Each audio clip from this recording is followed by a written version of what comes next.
share this really quick because I got the webinar going.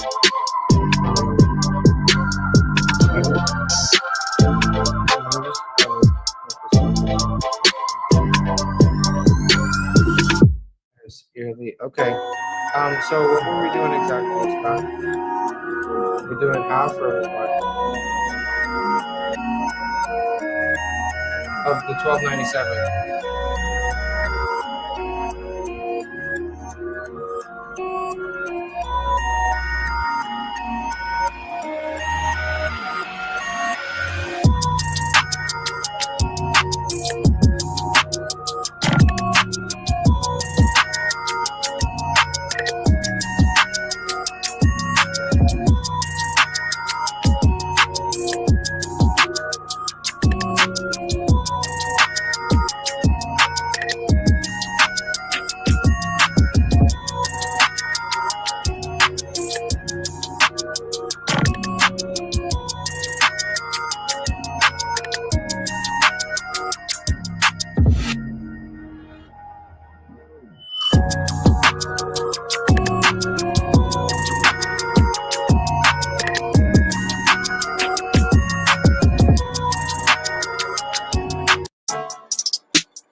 we have a special day just for you guys today, all right? So if you happen to be here, if you are listening here and tuned in to the options workshop we got going on today, you're in for a big treat because today we have, you know it, Nic Chahine in the house.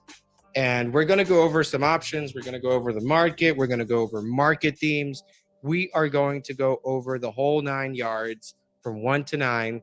And everybody that has questions, please pitch in. We need you to be engaged. We need you to be, interactive.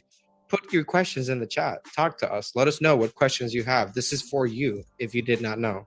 So we're going to be starting in a couple minutes, guys. Get ready. Get your popcorn ready. Whatever it is that you're doing right now. And we are going to start about 8-9 minutes. So let's keep the nice beats running, Harvey.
Guys, we just launched the Zinger Sentiment Indicator.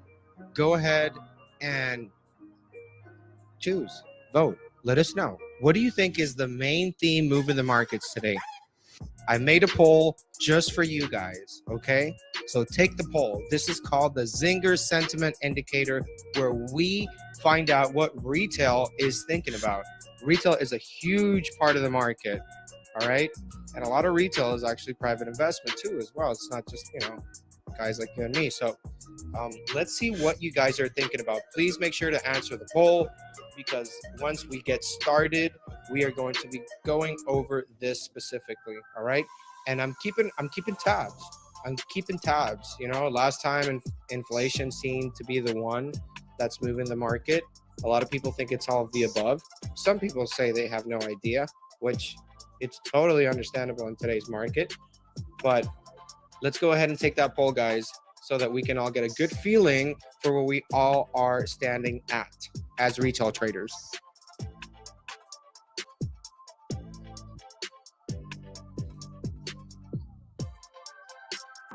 I'm just going to jump in while we wait for votes and mention off the record that image is Nic Chahine and his powerful options mastermind skill set taking over the world. So I am specifically excited for today because we kind of have a Halloween edition. We're giving a free gift for everyone who's live. Wow. So welcome, everyone. You are lucky that you are joining today on a Friday. If you're educating yourself on a Friday, you deserve a little bit extra. So we're going to give everyone a free gift today if you're live and attending. I mean, this is the best thing you could do on a Friday, seriously. What else do you want to be doing, man? If you want to crack a beer, go ahead and do it. But still, don't lose track of the goal, guys. We're here to make money and learn. Learn. Make money comes later. Learn. I love when Nick is real. Let's go, Nick.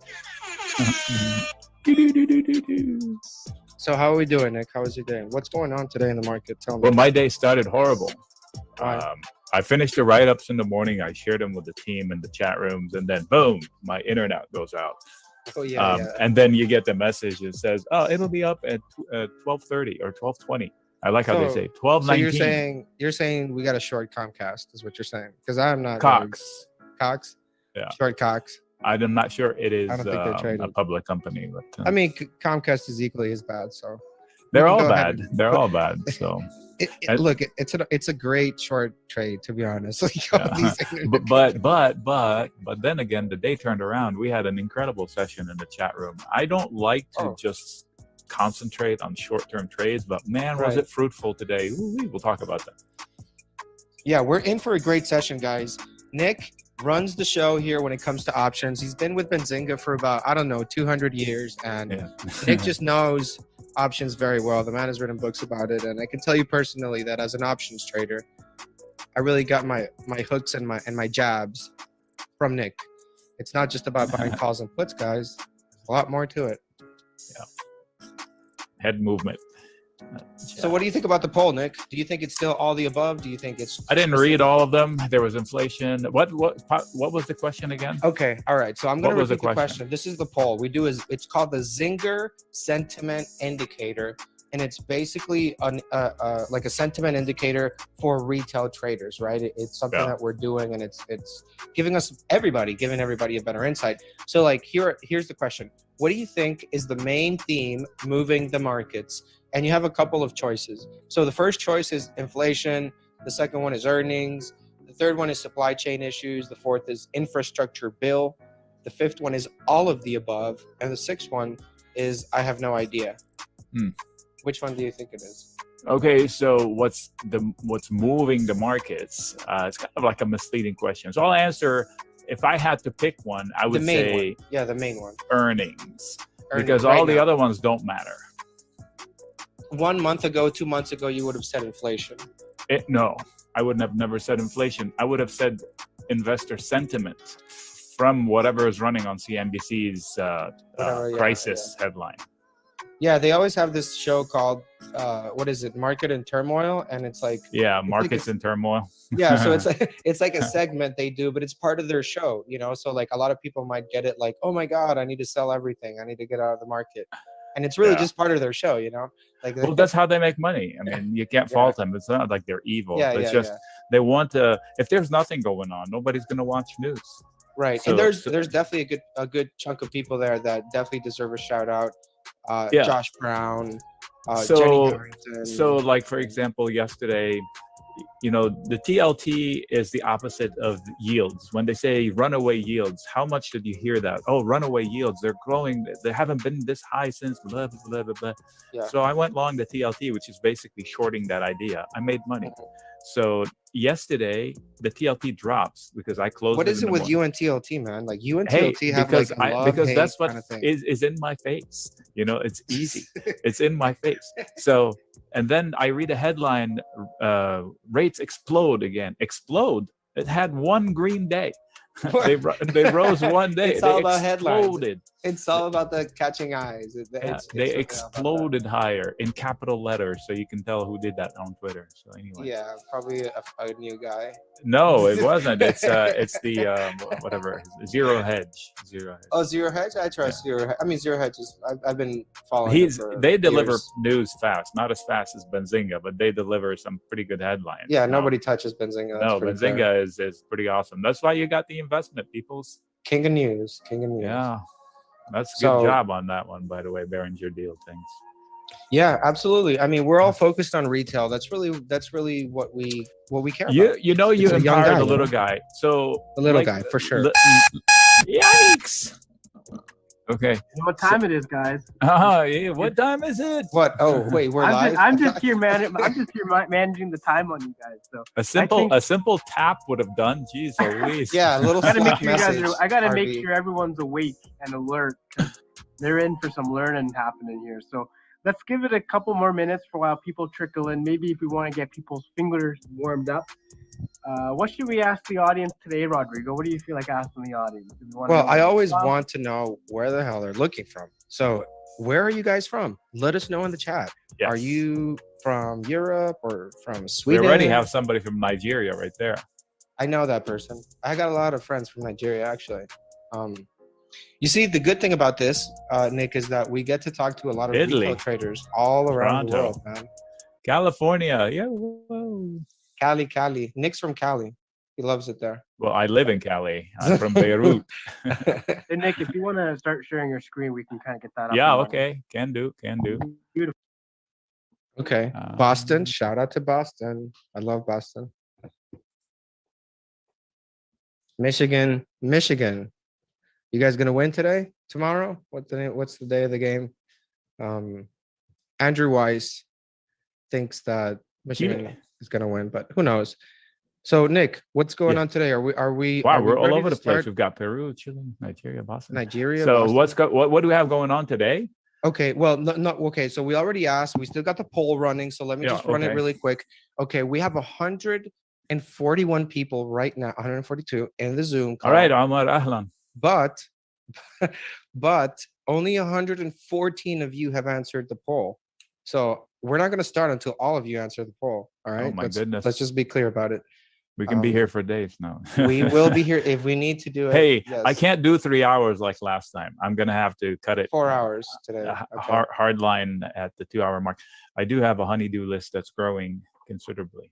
With the chat room. Okay. All right, guys. So we have 116 votes. If you did not vote right now, by this point, you're not going to have a chance to vote. I'm ending the poll in 5 seconds, and then we're going to share the results here. Bangladesh. I see people from all over the world, and this is very awesome. That's so cool. I mean, who'd have thunk it, right? That's amazing. Okay. I love that. All right, guys. If you didn't vote, bad luck. So these are the results. I'm going to share them with you. It seems like the answers are changing now, Nick. Earnings. And then all of the above. I like the all of the above. I like Indecisive, those they throw all of the above. Actually, they're not wrong. But I'll tell you my opinion. So let's just jump in. Are you ready? Can I start? Question is, are you ready, Nick? Okay, I am ready. Okay, so Pakistan. So here's the deal. This is what you're looking at is the S&P 500. This is the SPY. So in September, everybody was freaking out. And my statement was this crisis is based on sentiment, investor sentiment. That's the only variable. Nothing else changed. Oh, the Fed this, the Fed that. They didn't change anything. What they did is they unofficially announced the taper, which is not the end of the QE. It's the start of the end of the QE. So in essence, they guaranteed us that the QE will continue into next year, at least half of the year. And then beyond that, there's no tightening. There's no QT. In 2018, there was a QT.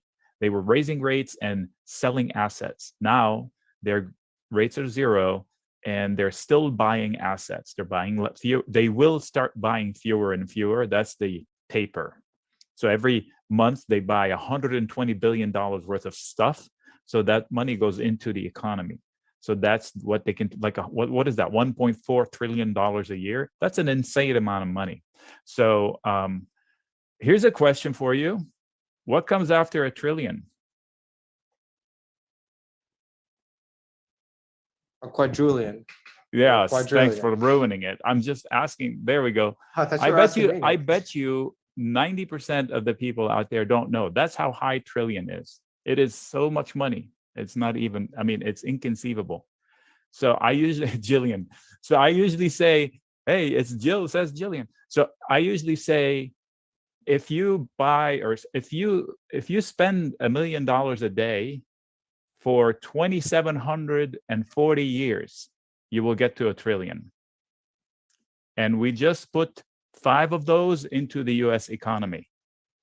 So that's how much money is levitating everything. So who can short that? Nobody. So this stent, I made the bet with my readers and in the chat room that we will make new all-time highs before we correct. And what did we do this week? New all-time highs. Here's the secret though. Don't believe it until this guy breaks into new all-time highs. And if this guy breaks into new all-time highs, we going higher. So if this fails, this is where we're going. People won't believe it. It's going to be like a 8 to 13% rally. But, and lesson number 1 from the chat room, no trigger, no trade. I won't anticipate, I want to see. If you don't believe me that that's a lesson in the chat room, very helpful. Okay, this is the chat room right now. They're supposed to be gone. They're still here. 1 second. There we go. Somebody said in the chat room, just from today, thank you, Nick, for saving my butt. Okay, here. There, Archie. Hey, Archie, say hi. So, wow, SPX 4607. This was today's action. I'm glad I didn't short it. They were trying to short it. They shared their own chart. And I said, hey, based on your chart, this one, they posted their chart here and they said, this looks like a bearish pattern. I'm going to short. So I said, remember, don't short until you see this gone. And it didn't go. He said, later, I'm glad I didn't short. Thanks for the lesson on the NTNT. So for the new people in the room here, I said, in case you're new, let me share with you what is NTNT. And this is it. Basically, don't jump the gun, wait for the confirmation. All right, back to the regular program. Ahlan Fahad. So here we go. Let's start with the definition of risk. The other day, I forgot to do that. Today, I will do that. So think about it. If I asked you to teach a class about risk, give me the definition. I know all of you will get most of it right. And I also know that none of you will get everything right unless you've been here before with me. So I'll give you a minute, see if you can plop in a few answers.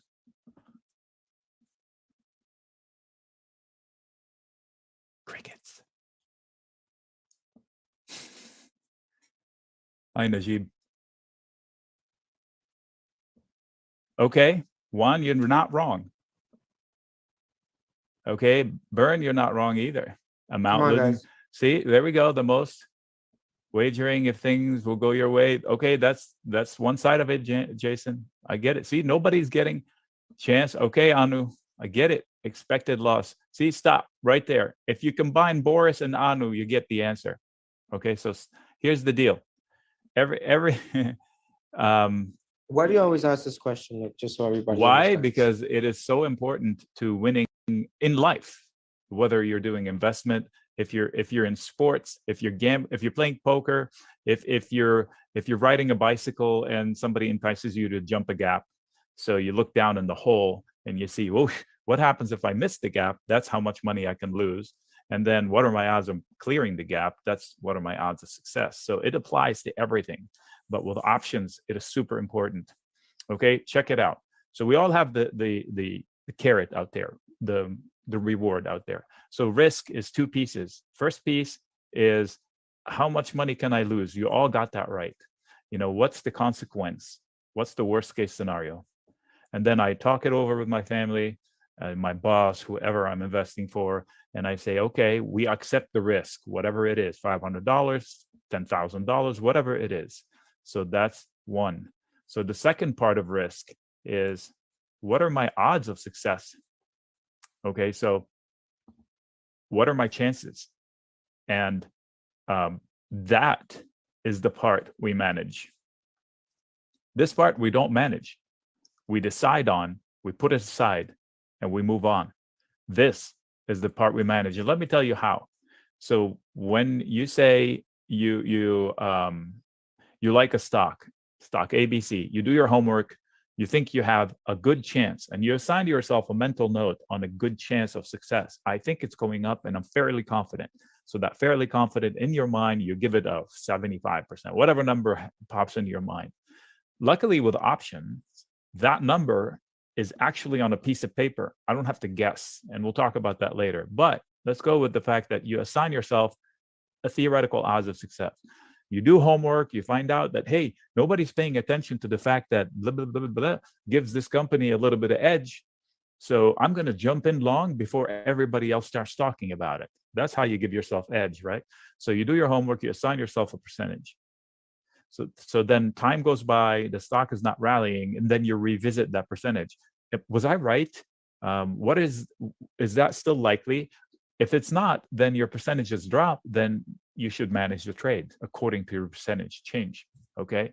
So let's say I go long a stock based on a headline that's coming and the production doesn't start. So I was wrong. My percentage drops considerably. Therefore, I should get out of the trade. My assumption is wrong. So that is the part we manage, the percent. So keep that in mind, because in options, that is a number on a piece of paper. Okay. So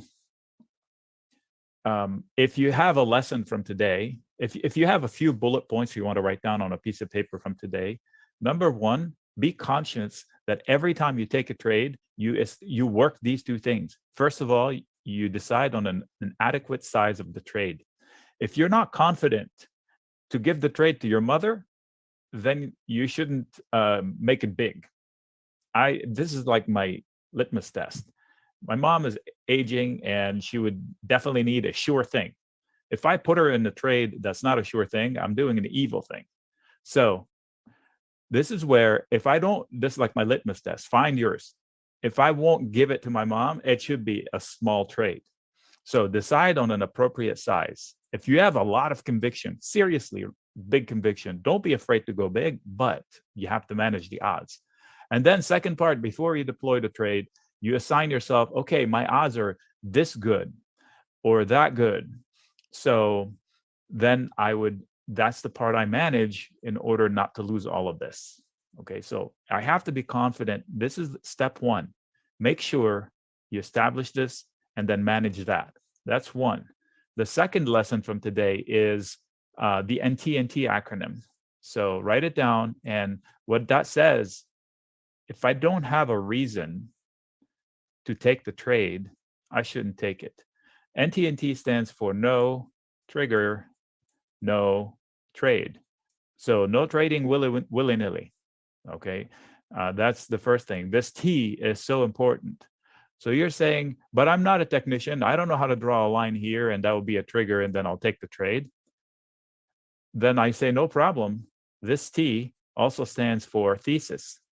So if you're not a technician, but you do homework and you find fundamental reasons to go along a stock, like if you do homework on Intel and you find out that it's priced so cheaply, like a bank, and then you do more homework and you say, whoa, it makes more money than NVIDIA and AMD combined twice over, and nobody respects it, that might be a sleeper spike down the line. You take long the stock.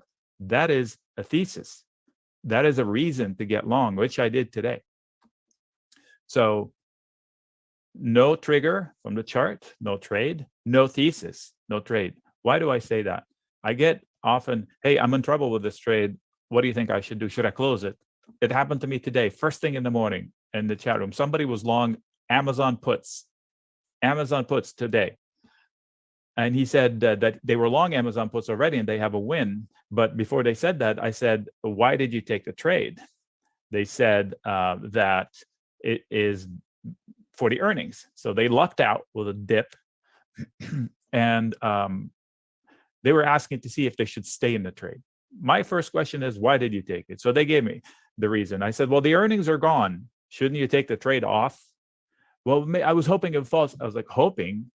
Do you have a reason on the chart? And then that prompted me to go to the chart of Amazon to help him make the decision, because I went to the 5-minute chart or 15-minute chart, 5-minute chart. Okay, so Amazon was here somewhere, right there.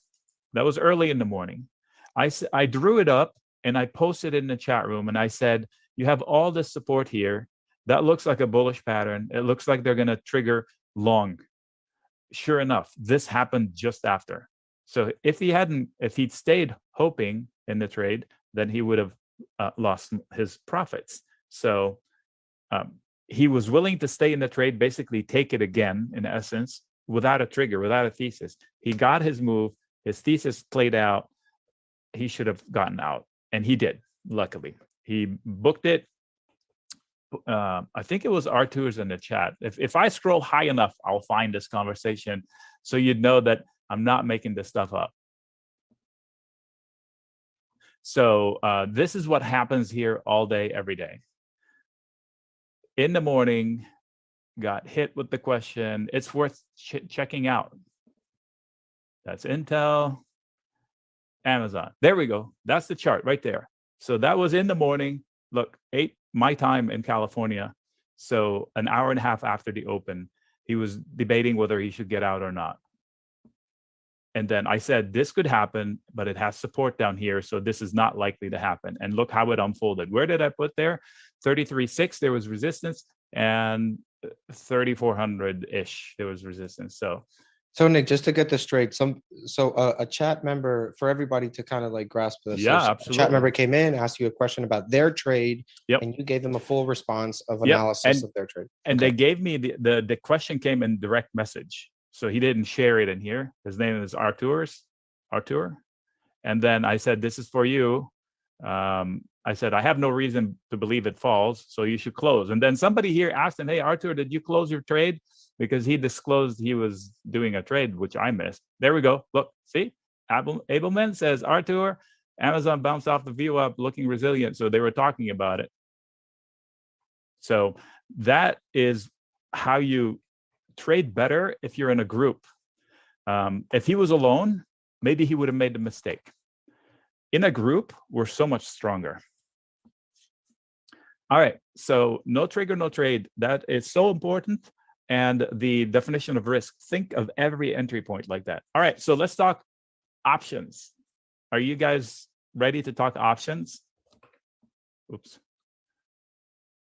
And if so, yes. Okay, so tell me, give me a 1 if you've never done options before. I want to see what kind of, okay. Keep going. No, just give me a 1 if you've never done options. I want to know how many, I'm going to estimate how many are totally new. Hey, Najib. There's Omar. Omar is a 2. So I'm going to assume a 2, you mean that you've done some. Okay, so there are a lot of 1s. I've done options before. Okay. Okay, so I'm going to assume that we don't know anything, so we'll start fresh, and then we'll go from there to see how we can go. So this is a paper trading account. Don't get too excited. There we go.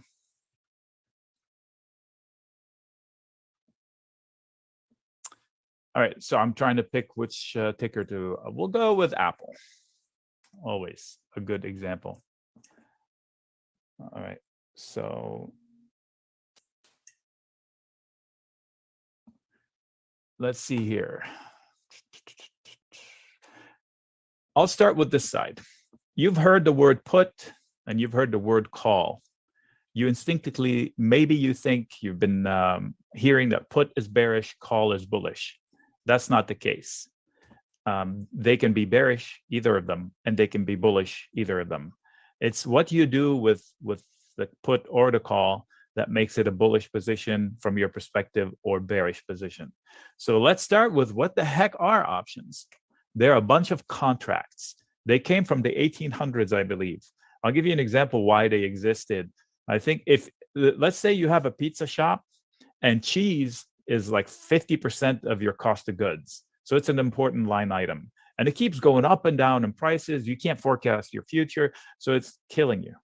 So what you do is you go out and hedge your bet by buying kind of like a futures options on cheese. So somebody will say, I guarantee you your price of cheese at that level. And they price it at a point where it's slightly more than, they know their thing. So they'll price it at a premium. So you're making money the whole time. They're making money the whole time.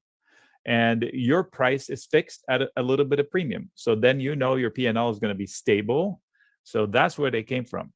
So they are contracts. So by definition, a contract usually has a number of days. Check this out. This is, I chose December of this year. Still has 49 days on the clock.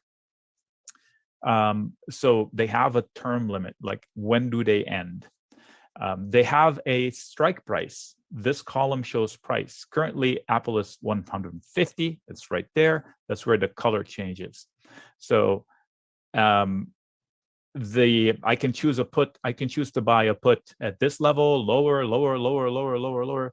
So you're saying, what is a put? Let me explain it from the safety perspective. It's the easiest way to do it. So we agreed they're a contract. So I am buying a contract. So let's say, who buys a contract of puts? Let's say I own 100 shares of Apple, and I'm going on vacation. I'm not going to have access to my computer. I'm worried about event A or B or C. I want to buy some peace of mind. I heard something in the grapevine. So I go out and say, you know what? I need to insure my shares. So I go out and buy an Apple 135 put. Why 135? Because I chose it.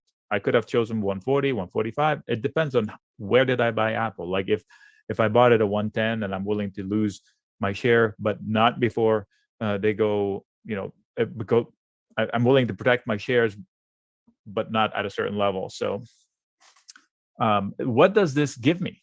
This gives me the right, not an obligation. I don't have to do it. I just choose to do it, to sell my shares at 135. So how does that happen?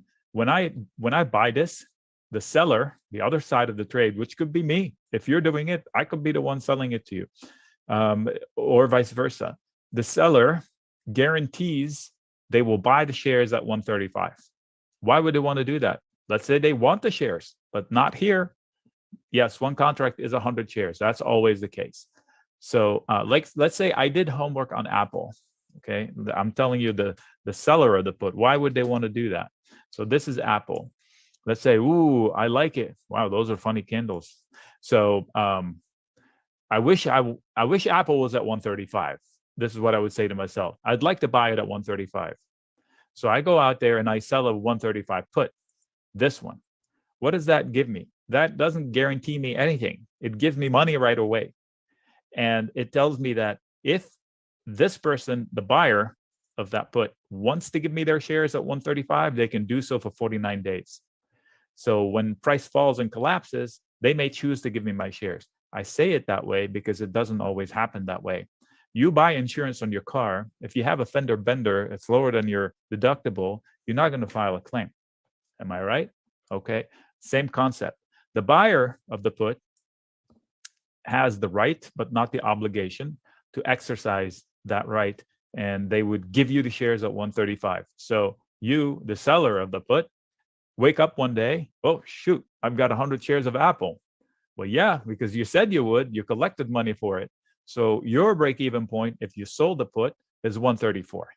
Why is it? Because you're collecting almost $1. I'm rounding for easy math. You're collecting $1 for that promise, and they have 49 days to exercise that right. So that is what it means to buy a put and sell a put. So in this case, there's no idiots out there. It's symbiotic relationship. They want peace of mind, the buyer. You want to buy the shares cheaper, the seller of the put. So happy. So you'd be happy if Apple falls to 135 so you can buy the shares of 135. They'd be happy that they bought the put from you, the insurance, because now they're out of their shares based on their calculations. So it doesn't matter who's right or wrong. You just have to remember that there's always the other side of the trade, So the buyer and the seller. So when you hear on CNBC, they are buying the 135 put in size. I don't know why they would say that. Because for every buyer, there is a seller on the other end. So they assume that the buyers are smarter or more desperate. So they can tell that the buyer, the transaction went on the bid or on the ask. So then they deduce that one person is more desperate than the other. I think they're wrong doing that. And I'll tell you why. So here's another thing you hear when you take a class on options. Most options expire worthless, right? So if they are buying options in size in one spot, shouldn't be that spot to be avoided because they're all going to expire worthless, because that by definition is, quote, most. So if you see like this contract here, let's see here, 103,000 contracts right there. So if they are correct on most options expire worthless, Apple should not rise, because if it does, these will not expire worthless. You see what I mean? So don't chase headlines that you hear on TV, especially if you hear on TV. because if you do, you're so late in the chain, you're the person buying other people's profits. Okay, so if you're in like Flynn fast, if you have a tool like Benzinga or something, or if I showed you early that, hey, there's something funky next week, then okay. But if you're hearing it on TV or reading it on Yahoo News, you're too late. That's my opinion. You may get lucky here and there, but by definition, you're too late. Okay, so back to the example. So now we're kind of comfortable with what's a put. It's a contract. It's called a put option. The buyer gets the right to sell their shares at that price. The seller has the obligation to buy their shares at that price. This is my favorite way of making money. My absolute favorite way of making money. I call it making money with other people's money. So on days where a stock is collapsing, absolutely getting shellacked, if I know the company, if I know the levels, I will sell puts into that fear, because the puts will be, let me pick one. The puts will be elevated. Zen today was falling out of control. Well, it's not very liquid. What other stock fell today? Amazon? Yeah, but that's too expensive. Okay, so this one is falling out of control. So let's say I know Zen. Starbucks fell. Okay, maybe Starbucks is a better example. It's more liquid. Okay, there we go. So Starbucks fell. Intel dropped after the earnings. Yeah, but I wanted to show how hot the puts are. Okay, so the let me see here. Let's go to this week's contract. So this contract expired today. So the look at how expensive, how much premium they gained from the drop. So I would be seller of this premium, but out in time, because people are panicking. The demand for puts is high. I'd be a willing seller at a premium. Okay, we'll check Roku in a little bit. So if I went out to December or January and I said, you know what, I would love to own Starbucks at 95. So let's go look at the chart. Where is 95 for Starbucks? I'll go to a weekly. All right, so this is 95 for Starbucks right here. So if I wanted to own Starbucks at 95, I would have sold puts today on the drop. I would have collected $1, maybe more if it was worse in the morning. And then what happens? I would just sit and wait. All I have to do is just wait for time to die. And if Starbucks stays above 95, they're not going to give me shares, most likely. And I would have created money out of thin air. I would never, ever do this with a stock I do not want to own. Did you hear that part? That's the part people miss, and they blow up accounts. I would never, ever want to do this. Hey, I'll tell you a funny story about Tesla. You're talking about Tesla. We were long Tesla before the super spike. Yep, before the earnings. We went long, and it delivered a huge win against all the naysayers out there. Selling a put is a bullish strategy, Amina, because, well, it depends. It is actually a bullish because the act of selling a put wins if price doesn't go there. So but you don't need a rally. So let's talk about that. That's a good question. How is selling a put different than buying shares or buying a call? So if I buy shares in Apple in Apple or Starbucks or any stock, I need a price increase to profit, correctly? Right? So if I sell a put, I don't need that. In fact, the price can fall as long as it stays above 95. I make the maximum amount of money I can make. So if it rallies, I make money. If it doesn't rally, I make money. If it falls a little bit, I make money. The only way I can lose money is if it collapses, and then maybe I lose money. Hey, Nick, really quick, just want to jump in here. We're getting a lot of questions about the chat room. Yep. I don't know if you mind just showing them on your screen, the chat room. Yep. But basically, we have a trading room. It's the trading room with Nic Chahine, where we're talking about trade strategies. People, ask questions about their stocks, what they're doing. And basically, Nick is giving them direct feedback on how to trade it, what's the best way to trade it. A lot of people come in, like you saw, maybe saying, is this a good trade? And Nick gives them feedback. But also it's people that maybe, let's say if you take a trade and you're underwater and you need some like, I guess, suggestions on it or advice on how to move forward with that trade. So Nick does, even if you're in a bad trade, Nick can also help you get out of a bad trade. But there's a game plan. We have sessions on every Sunday, right, Nick? For about 2 hours. Yeah, Sunday mornings, 10 a.m. Eastern time. We meet. We review between 80 and 110 tickers in this format, live webinar format. Yeah, and that is private. That is not streamed. Like we're doing. Oh, This is just no, a sneak no. peek. Yeah. Yeah, no, that is definitely private. So yeah, in the chat room, if you want to talk about it, today we had so many opportunities. By the way, yesterday, Tesla is the biggest winner, Nick, because Huh? we've been following Tesla for so long. And right, Tesla was a Yeah. big win, but not as big as this one yesterday. Teledoc, we were yes, I long remember. here. So it fell. I issued a note saying it's falling on false pretense. I'm buying the dip.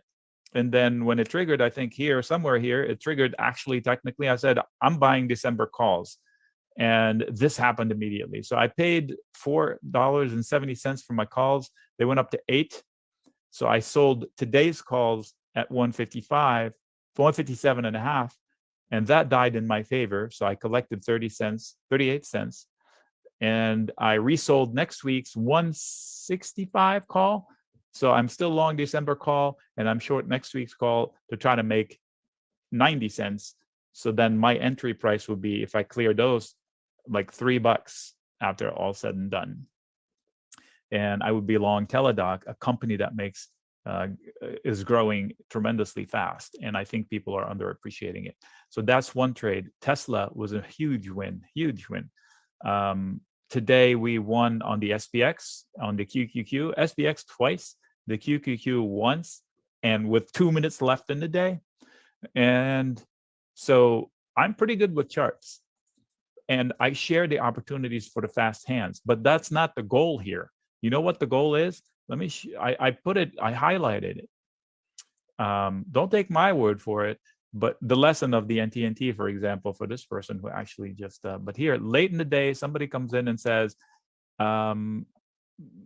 new here, so I don't know, Bertram. So they're new here. I plan on finishing the videos from the getting started page, but anyway, so I share videos all the time. And then the other person says, I'm also new here. First step, and what other videos do you recommend? So my post is, every day I share at least one video, and today's was for iron condors, 9 or 10 of them. And in it, there's a full lesson on how to do options, a full lesson, this one right there. So this video I recorded and shared today. So so in it, I'll share the trades one step at a time. So all of this happens in the chat room every day, all day. If you can't make it, fine. You pop in and say, what did I miss? What's working? Hey, I have this. What do you think? I mean, to me, I wish I had a tool like this when I was doing my lessons from Cuts and Bruises. Yep, Nick, and just want to, okay, yeah, so Tony has a quick question. He's basically saying, you're describing terms that we haven't covered. So we have a special education library where it's for chat members. So basically we have videos that Nick has specifically done for you guys in a training method, basically going over everything about what is a call, what is a put, what is a credit put spread, risk management, which is very important. Risk management, you can't just throw that out there. Talk to any financial advisor. Risk management is the most important thing that you need to have, and it's unique to everybody because we're all different. So let me address the 3 or 4 points. So Matt, here, give me some slack. I'm going to lead it down the path to where it's going to make sense. So if I jump out of line, I will bring it back to line because I'm going towards the same goal. So we're not going to go all over the place. So hang in there. It'll come together. So I've done this once or twice. All right. So you asked me to talk about the chat room. There it is. And back to the elements of a put and a call. So we're still talking about puts to convey how options work. And I'm explaining it from the buyer of the option and the seller of the options point of view. Now I can tell you what happens with time and how do I win. I was saying that all I needed to win if I sell a put is for nothing to happen. That's what I literally want, which means that time is my friend. So when you buy a call or a put, when you buy options, you're on the clock right away. You need something to happen within an allotment of time. So in this case, there are 84 days. In the other case, when I was talking about Apple, I chose 49 days. I chose the December. So whatever I do, if I buy anything, I have 49 days for it to happen. Therefore, the biggest enemy is time. They call that theta. If you've heard theta, it's just Greek for time. I'm not going to use Greeks here. I'm going to approach it completely differently than what you've ever seen, because it doesn't pay the bills. What pays the bills are two things out of those all Greek things. First of all, acknowledge the fact that time is important, so you better pick your time properly. Okay. And the second part is, remember the definition of risk, the odds. So let's spend a few minutes talking about the odds. Okay. So the odds maker, that's the only Greek that really matters. The odds maker, that's the delta column. So if you look here, I don't have a lot of things. People have bid and ask and this and that. I don't care about bid. I don't care about ask. I deal with liquid stocks, tickers. You should too when it comes to options. And the mark is always going to be about the price I'm going to pay or collect. What is the mark? It's the middle between bid and ask. Sometimes they call it the mid, the mark, depends on the platform. That's what matters. That's the price of that option. If I click on it, you will see bid and ask. The middle is where it's going to fire, plus or minus a few pennies. Okay. So I have delta, which is the guiding light for me. Let me explain to you how you win in options. If you don't know what your odds are, you're winging it with options. I'll give you an idea. So let's say somebody wants to short Apple. If you buy a put and you don't own shares, you're essentially shorting the stock. Not like effectively shorting it like people short it by borrowing and selling. This is a safe way to short a stock. What you need is a drop in price in order for you to make money. If you're just buying a put out of nowhere. Okay, if you don't have shares, then you're not protecting those shares. Therefore, you're bearish the outcome of that company. So if you buy this 110 put here for December, what are the odds of Apple being at $110 in December? I'll go to here, 110 right here. What are the odds of Apple being here? The odds are very slim, right? So look at the delta. It's almost zero. So the delta is telling me there's almost no chance. There's like a 2% chance that Apple would be at 110. So if I buy this one for 16 cents, yes, it's cheap, $16 to bet down, but I'm wasting my money unless a miracle happens and collapse of the stock market or Apple. All right, so if I come up to current price, which is 150, that delta turns into 0.5. Does that ring a bell? 0.5? 50-50. That is your coin flip, people. 50% odds, 80% odds-ish, 2% odds, 80% odds-ish, 85. So the lower you go, the lower the odds, right? So then you need to know what your odds are. So if I wanted to, quote, short Apple by buying a put, I'm not going to buy anything lower than here.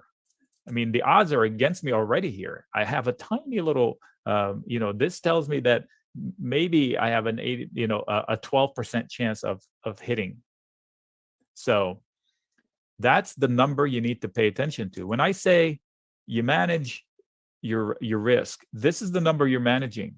If I bought this put and suddenly Apple started rising in price and that number starts dropping because price is rising and it turns into 20, so this is where I revisit. Well, hey, when I bought the put, it was 50 delta, and now it's a 20 delta. Shoot, now it's way past my level of tolerance. Then I should close it.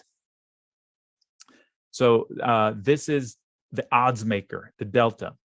All right. And it works the same way on the call side. We'll address it in a little bit. But this is the odds maker. So now we talked about two Greeks without talking Greeks. Time, T, theta, and delta, the actual odds maker. Okay. So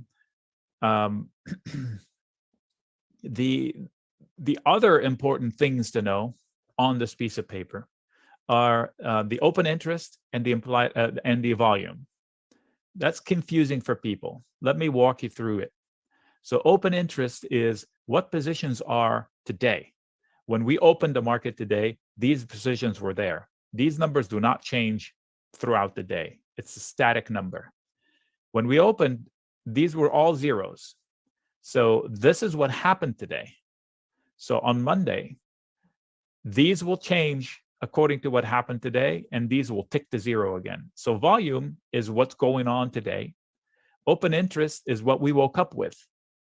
So overnight, these will update those one time, and then it remains static all day. There's nobody that provides you a dynamic open interest column. Okay, so it is a static number. So now we've established what the difference between volume and open interest. What is this guy? Very important piece. And this is called the implied volatility. And I wish that we still had one day with options with earnings, because I would have showed you. We did this presentation, a similar one on Wednesday or Tuesday, and it was so clear. Like Amazon. If you bought options for Amazon for this week, you overpaid 3 times over. And then as soon as it opened, those 3 times over expense thing goes away. So immediately you lose 2/3 of your money. It goes away, regardless of which way it goes.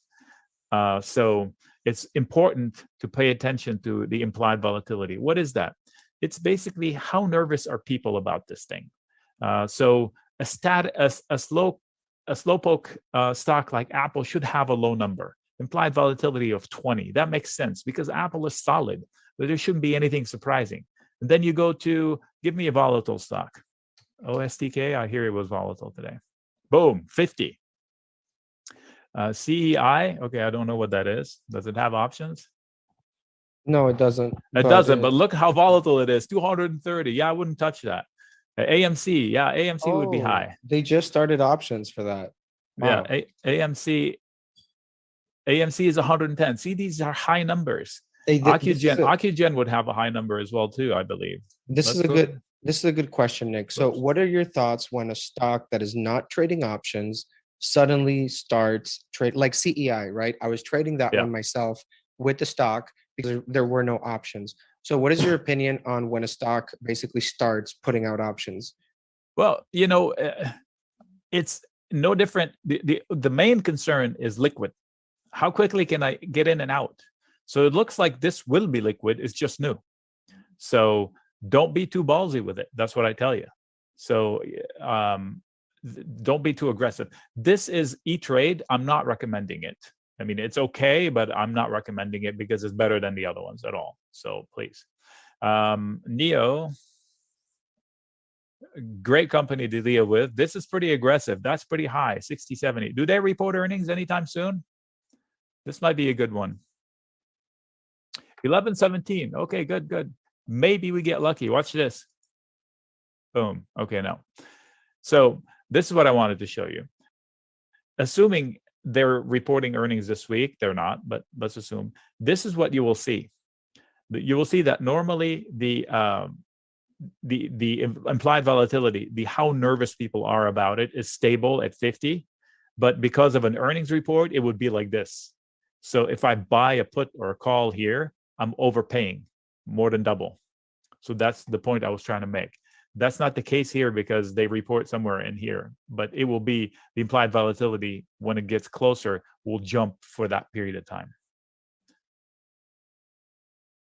Okay, so Jack is asking if the implied volatility is high, what strategy should you use? Good question. That's a good transition into spreads, but let me delay that for you a little bit. How does delta define odds if change in IV changes delta? The delta doesn't change. If you're at the money, it's going to be 50-50 all the time. The further out from at the money, what is at the money? Let me redefine what at the money is. At the money is wherever current price is. So current price for NEO is 40. That's at the money. That's out of the money calls. That's out of the money puts. Why is it out of the money? Because price is here and the put I'm choosing down here, that's way out of the money.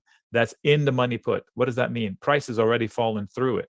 So if I buy a put at 70, look how expensive it is. Why? Because it's $30 in the money. If I buy a call up here, it's so cheap. Why? Because it's $30 away from the money. So that's out of the money call, in the money call, out of the money call, in the money put, out of the money put. Low delta is way out of the money. Look, low delta. Up here, it's almost 1. So what you're asking is, what does the delta really mean, I think, per words? The delta, I think, if you look up the definition, it probably says something like what the price of that option, how it changes relative to $1 change in the actual stock price. Confusing, right? Forget it. It's your odds maker. Current price is here. The delta shows me that it's a coin flip. So if I'm looking to buy a $55 call, I'm hoping too much. I only have a 12% chance of success. Look, that's too much, quote, hopium, right? So why not buy something over 30? So 35-ish, 33, 28 is the lowest I would, quote, buy. If I'm buying puts and calls, I wouldn't buy anything lower than that because then I'm just having too much hope. Do I ever buy in the money? I would. So the question is, like, if I buy a call that's in the money, I'm going to show you with this picture. I'm glad you asked there. If I buy a call that's in the money, so today NEO fell 3%. Why? Was there something going on? Anyway, the NEO fell 3%, right? So if you bought an out of the money call, you lost 20% of your money, 15 to 20%. If you bought an in the money call, you only lost 6 to 8%. Why? Because the higher the delta, see how high it is?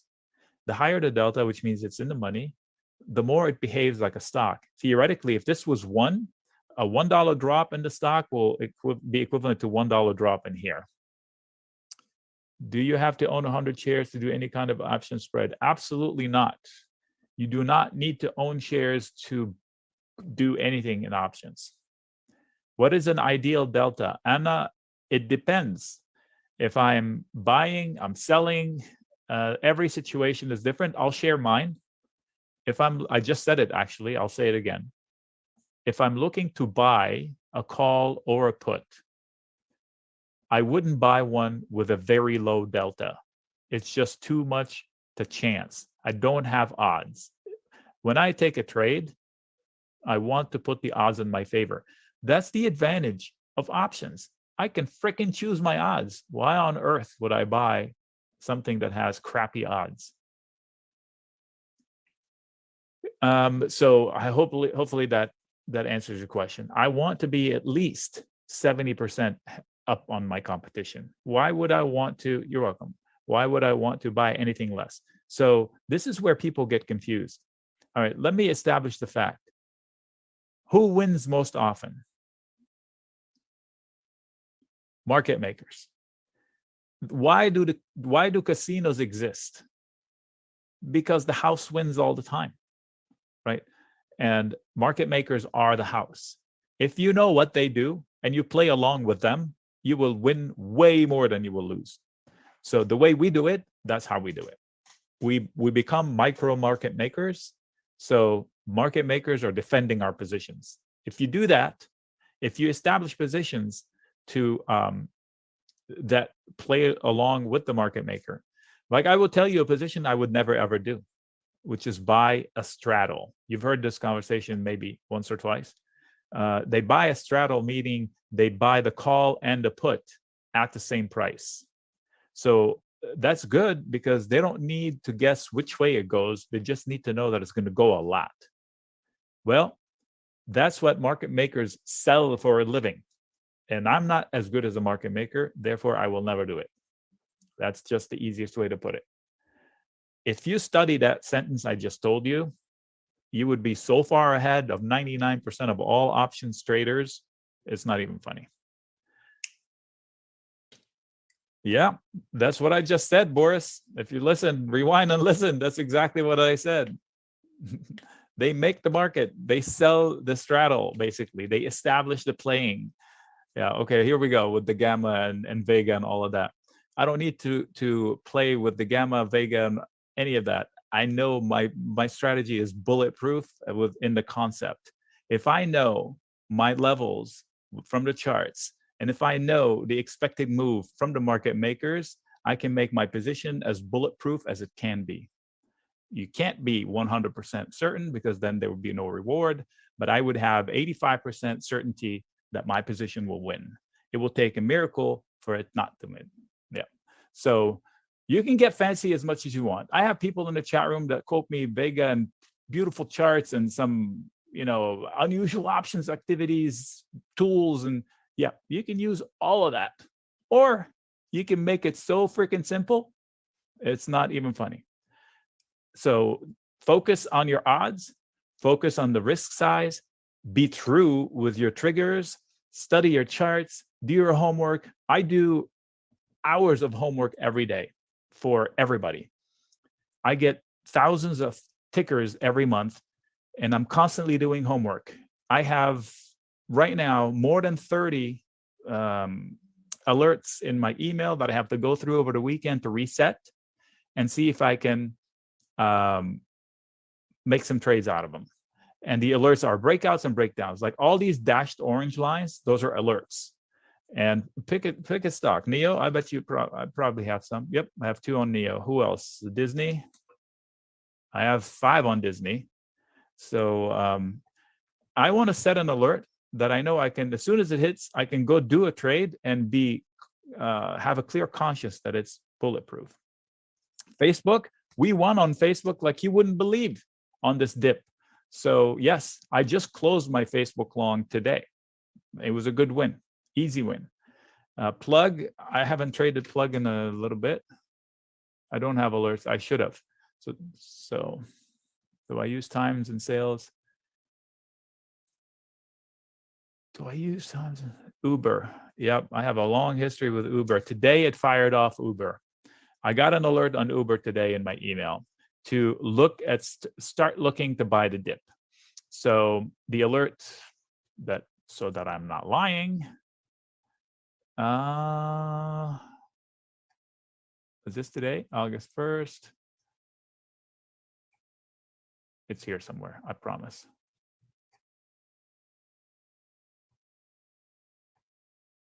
There it is. No, that's October 14th. Anyway, it fired today. It's in my inbox. Do I send options alerts? I send full write-ups with videos. Is that good enough? And what's with the caps? What kind of cash do we need? I can do what I do with a tiny account or with a huge account. The bigger the account, the better, the easier. But I've done it with a $5,000 account, with a $10,000 account. Some people do it with a $2,000 account. Robinhood, yeah. If you're asking about the stock, I mean, if you missed the hoopla, this is your chance to get back in. They still have 27 million users. I'm pretty sure they can make money with those somehow. So all the hoopla got priced out of it. I wouldn't mind starting a long. So this is where you put yourself, okay, so I'm taking a long, but I have to stop out. So if it makes a new low, I get out because I don't have any reference points. See, I don't have anything from the chart, so I can't be bulletproof.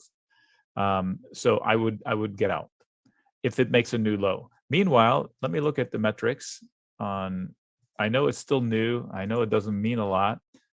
Price to sales. So price to sales is 18. That's pretty humble for a growth company, if it is a growth company. Yes, Stephen, I agree with you there. So one contract of Apple, 14,000. Well, if you have a small account, you shouldn't be selling naked puts. If you have a large account, naked puts selling is the easiest way to actually get into a stock cheaper and or make money along the way if you don't get assigned the stock. Yes, DKNG was on the discussion platter today in the chat room, and I would have to revisit it. So here's my take on earnings. You don't have a clue what's going to happen. You can tell me, oh, they're going to deliver 16 trillion in income, and I can tell you, you don't know what it's going to do tomorrow with that information. It is overnight a coin flip every time. I'll prove it to you. Google hasn't delivered a stinker of a report in 10 years, maybe. Why isn't every earnings reaction up? Okay. And I say this, you can apply that question to any other mega cap, even Apple. Today, Apple delivered a good, strong report. Record sales, record freaking sales, right? And it's down. The report from last time, it fell. I'm sure it was a great report. The report from last time, it fell. The report from last time before that, it fell. This was a pop, a drop, and a pop. So why isn't every report like this up and away? Okay, so that is the answer. Earnings is an too big a question mark to take a position in size. If you want to, quote, bet on earnings as a gamble, fine. Just realize that if you take it just for the overnight trade, you're gambling. You can go to Vegas and put it on red or on black in blackjack, and or even in odds. I think they have too. Same odds. I promise you, you do not know, because you do not know what people are expecting. It's all about emotions. I know what I'm expecting. I expected a big quarter from Google. I know what my friends were expecting. They didn't expect the big quarter from Google, and we don't know what other people are expecting. So it's all about emotions. Anyway, let's circle back and talk about the options. That's where we started. So there are Greeks, there's Gamma, there's Vega, there's all kinds of stuff. You can delve into them. And I'm not saying they don't work. I'm saying I don't need to get that involved, because the top line, the odds are in the delta, in the charts. And if you're conscious of the time element as to what fits your schedule, what avoids the scheduled events, then you're going to have tremendous success without having to do all of this extra effort. Yes, the KISS method.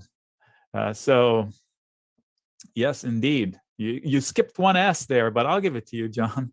So it is the other. Here's my take. So people say, somebody asked me today, do you use RSI? Do you use this? I said, I don't. Oh, so they're not good? No, I didn't say that. I found easier ways to do and be as effective, if not more effective, by keeping it simple. And you can use harmonics. They do work. They're self-fulfilling prophecies. I use them to trade Facebook. That's how I shared my entry in Facebook. I said, I think Facebook can rally back to 322. It was like whatever the low was, 325, and 333 or 334 was tier 3 based on harmonics. But you have to specialize in them. They do work, but you have to be a specialty. It has to be your specialty. Tesla, you mentioned the stock that's being undermined. What's the name for it? Intel. I think you're asking about Intel. Okay, David. David asking, how do I know which expiration to get? Good question. Hang in there. I'll get to that. So you see how all these contracts, let's say you get an idea. Let's say David wants to buy Apple. And he goes, okay, what should I buy? Which contract should I buy? I like time on the clock. If I have conviction in my trade, I don't want to fiddle around with like minute to minute. I'm super busy during the day. So I want something that I can look away for a couple of hours and not having to sweat. So I would, at this stage, I would go late December or actual December if I want to implement a strategy with like on a swing trade opportunity. So let's use Apple. So, okay, Apple dipped a little bit. Let's say my theory is that support will hold right here. There should be buyers here tomorrow, Monday. And I think it will come back and try to get to 152. Let's say this is what David is thinking. That's not what I'm thinking, but let's say that this is what he's thinking. So he wants to get long Apple. So David will go into here and say, okay, which one should I do? Well, he could do next week. It's very cheap, but one wrong move and they get priced out. You will lose. Like next week's loss, 40%. I bet you if I went to December, it will be a lot less, 10%. So it's a slower move.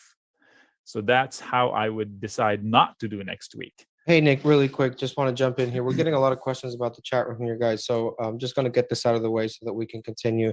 So basically, the chat room itself, we're doing it 24/7. So obviously, Nick is there from very early in the morning. He's putting a game plan.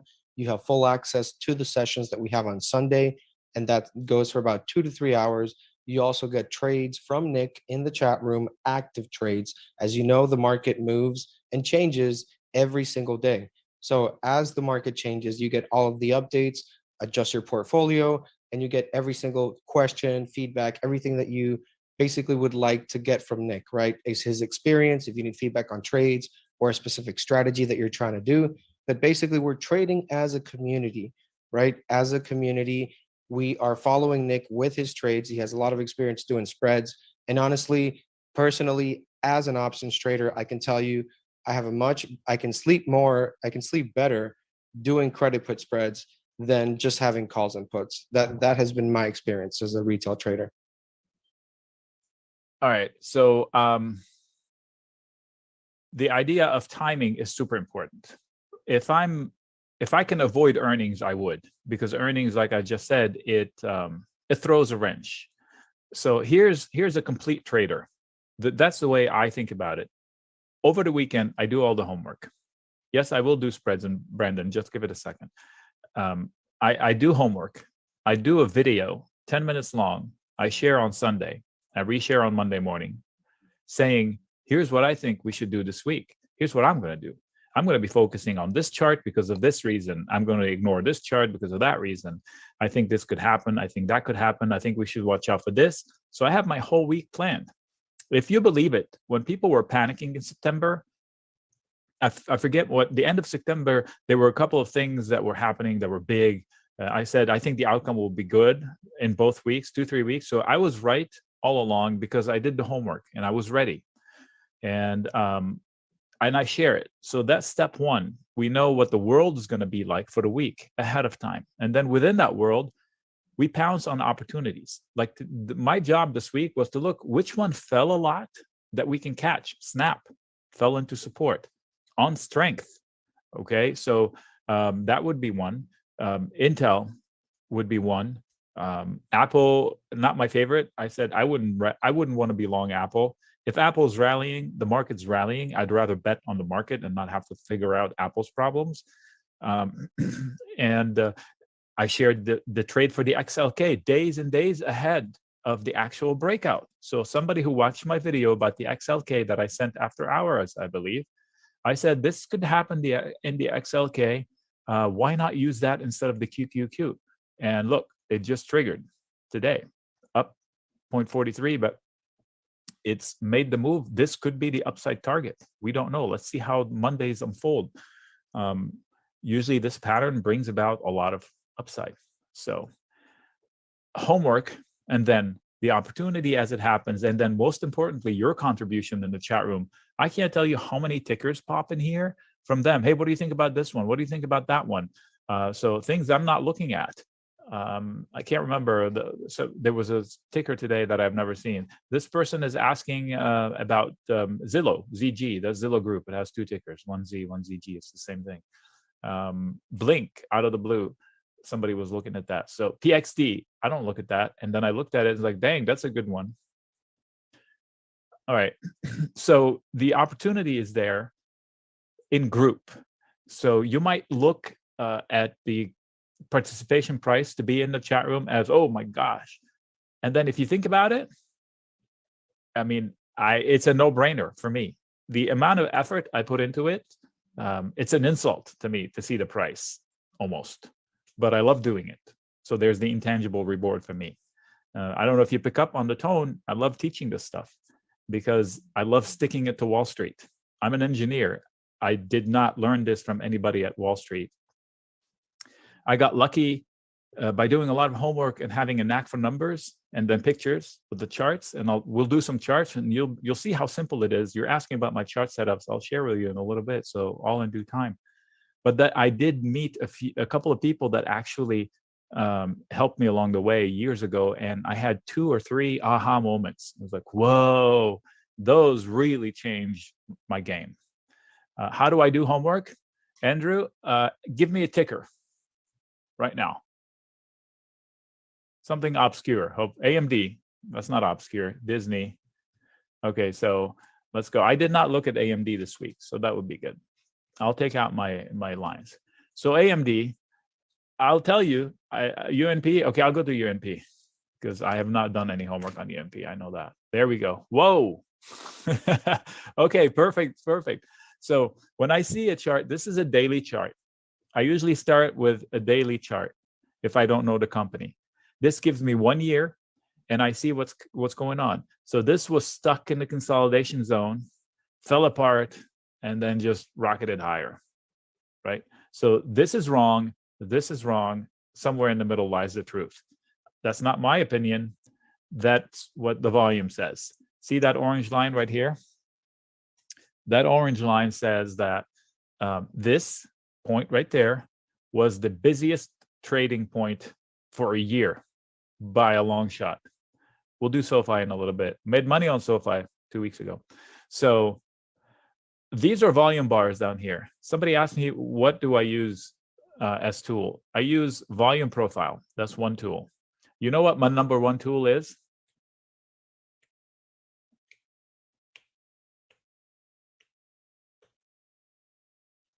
The chart, Stephen. Yeah. When I'm looking at a chart, what is my number one tool?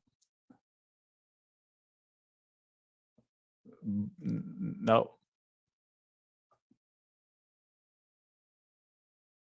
No.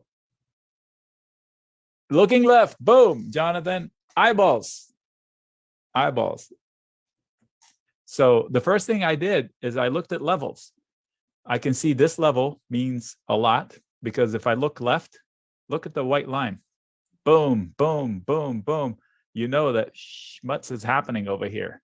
So that's going to matter. Guess what I'm doing? I'm putting an alert here. Wake me up when you get there. Okay. If you ask me to get long the stock, that's where I'll get long the stock. Or that's like this stock right here. I have another acronym. It's THTH. It's too high to chase and too hot to short. So I take it off my to-do list. I'll put the alert. Wake me up when it comes back to here. I'll reconsider. In fact, I would love to get long here. Why? Because I just told you my number two tool is the volume profile. First, eyeballs, look left, find the level. Eyeballs, look left, find the level. Easy. Second tool, get me confirmation from the actual price in the chart. Have you heard it? Price is truth. That's the only truth. That's nobody's opinion. That's actual trades, not opinion of some expert out there, upgrade, downgrade. This is what actually happened. So every time it gets here, they're going to be trading the hell out of it. So if it's falling precipitously, it's going to hit that level and be like a boom. It's going to be a place where it stops because they love it. Okay. This level matters. So now we just did homework and I leave it. I don't have to look at this chart until one of these things fire. So let me zoom out though, because I have a feeling that this is not the end of the story here. Okay. Let's go to a week. Maybe it is. Nope, it is. Okay, all-time high. Then it's definitely my answer. If somebody say, hey, what do you think of this stock? You want to go long? The answer is, this is not an obvious point of entry. This, I would not give my mother. Hey, mom, I got a great stock for you. Well, you better live until you're 130 to get your money back. But, you know. This stuff here is called the volume profile. Volume profile. On this is TradingView. If you use TradingView, it's not called that in there. It's called VPVR, which is volume profile variable range. Overextended, Jonathan, I don't like to use that. What does that mean? Overextended. It's been running too fast, too far, but it doesn't mean overpriced. It doesn't mean you can short it. It just means that you missed it. It's too high to chase, too hot to short. Take it off your people get tempted. I got to short this. Why? You know, like we went long UPST down here. Let me show you where we went long down here. I drew the box and I said the breakout out of the box is going to happen. And then it went up to here and people were like, can I short it? Can I short it? Went up to here. Can I short it? It's like, you can. I'm not going to short it. And then it dropped. And then, but anyway, so I would buy, that's homework. See, look, all these lines I hand draw. If you want to see homework, don't laugh. That's the S&P. Why? Because every morning I drill down and share the daily ranges. So this morning, everybody in my chat room knew exactly what lines to look at. IWM. I do that for every major index, actually. So they know that there's going to be, look at this. That's where resistance was today. I drew this line before the day started. Look at where it failed. If somebody got my chart in the morning, they knew not to buy calls in the IWM as it went to my resistance line. Period. So we're ready. That's homework. And that's just really a little sneak peek, really, Nick, Okay. of everything that goes in the chat room. John, on TD Ameritrade, I don't know, but they own Thinkorswim, right? So on Thinkorswim, they have similar stuff in there. I use TPO profile on lower time frames on Thinkorswim, TPO profile. How do I establish resistance level? I look left, and then I use years of looking at charts. Sure thing, Omar. Come join. I promise you, Malim, you're not going to regret it. All right, cool. I don't have an Arabic keyboard though, so you'll have to deal with English. So okay, back to the conversation. So somebody asked about charts and settings and what you see here. I have 13 things, but they're not. I literally have volume profile that I use, and this blue red line is simply just a visual representation of the regression line. So it kind of gives me a visual channel. It's not tradable. It's not like I buy the blue touch and I sell the blue touch and I buy the blue touch, because it's like you don't know that's going to happen. Hey, Nick, really quick here, just have to jump in. Shout out to our newest family members here, Tony, Jay, and Sasha. Welcome, welcome to the family, guys, of the Options Inner Circle. So Tony and Sasha, tomorrow, midday, sometime, pop into the chat room, because I will post a link for Sunday's meeting. And every day, if you do anything, pop into the chat before the market opens. So 6 o'clock California time, AM, I will post the daily plan with all the charts for the day. And if you have time to join us in the chat room, would love that.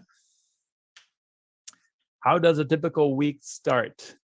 So on Sunday, I do a session like this we just did with the charts, where I have a form, you put in your tickers, and it usually ends up being over 100 tickers. I promise you, I run through 100 tickers on Sunday morning live. I record it for people who can't make it, and I share that video on Sunday. So now you're ready for the week with whatever tickers were in there. In addition, I do a 10-minute video, strategy video. And in it, I say, here's what I need to see in order to do that. Yes, you can cope, happiness. I promise. And if you can't, ask a million questions and I'll get you there. It's repetitive. It's the same stuff over and over and over again. And you don't have to do options. I choose options, but my answers work for any style of investing. All right, so back to the question. Then I do a 10-minute video with the strategy. What are we looking for? Like next week, it's going to be so noisy with headlines. There's going to be jobs number, so ADP on Wednesday, and then the actual jobs from the government on Friday. Last month's jobs number was horrendous. That's because the government stunk up the joint. They were minus 34,000 or whatever. It was them. They caused the number to be difficult. I have a sneaky suspicion that they're going to jerry-rig the number to be good next week, but it won't matter. The reaction to it will be knee-jerk. So there's going to be that. And we have another Fed meeting. Like we don't, the only thing they should have done to make it more fun, to make them this week with all the earnings from the mega caps. That would have been super fun. But I'm being sarcastic, of course. But anyway, so next week is going to be very heavy with news. Nick, really quick here. I just want to share here with you guys some of the Trustpilot reviews here so that you guys can go ahead and take a look at this for yourself, guys. This is pretty much standard here for what we do. Can you see that, Nick? I can see. Yeah, hold on. Let me turn off the survey though. It's in the face. Yeah, I can see that. Yeah, so this is Trustpilot, guys. You can't mess around with these reviews pretty much. So as you can see, Sean Cook says like these guys love stocks and bourbon. All right. Great service, real-time news. Obviously, Nick always gives you breaking news in the chat room. One stop shop. You can see there. I mean, this is what people are talking about. Fantastic news on the market delivered. This is basically what people have gotten from the chat room itself. So yeah, just wanted to show everybody there. Nick, you can go ahead and take the chart. Somebody's asking, ZZ, talk to Rodrigo. He can help you out. I don't have one-on-one coaching, Stephen. It might be in the works. I'm not sure if it's one-on-one. It's probably mathematically not feasible, given the size of our group. I mean, here's another testament. The group cannot be this big if we're shitty. Okay, so, and I've been doing this with Benzinga since 2011. I don't remember, 2011 and definitely 2012. So you can't do it this long and not offer value. And by the way, I think, am I right about it being also, they have a period of time to cancel, like 7 days or something? You do? Yeah, I'm pretty sure about that. So they usually, there is a 7-day money back guarantee for the chat room. So if you guys want to pop in at any point during the week, and honestly, there's never a better time to do it, especially with what's going on today in the markets regarding rates, inflation, a lot of talk about the yields on bonds. Not just that, but also there's just a lot of talk on the street right now, Nick. These are not normal market times. You would agree with that, right? This is not a normal scenario. I agree that people are making it hasn't been normal for about 5 years. The volatility is good because we profit from the volatility, but I'm just saying things are not going easy, willy-nilly there, just, straight up, because we have a lot of different catalysts on different sides, supply chain, a lot of things that are impacting the market. And it's not like it used to be before. That's what I hear from, veteran traders, like OG traders. Benita, what is the best way to start from zero? Get into our program, because I will answer every question you have on every subject you have, except if it's a medical issue. Yes, and just so you guys know how this whole thing started, right, with the chat room, it's because I trade options, right? And Nick has newsletters here and the chat room, and it's going very well. And, the members are very happy. But personally, myself as an options trader, I've always asked Nick little questions here and there about things that I wanted to understand better and grasp better.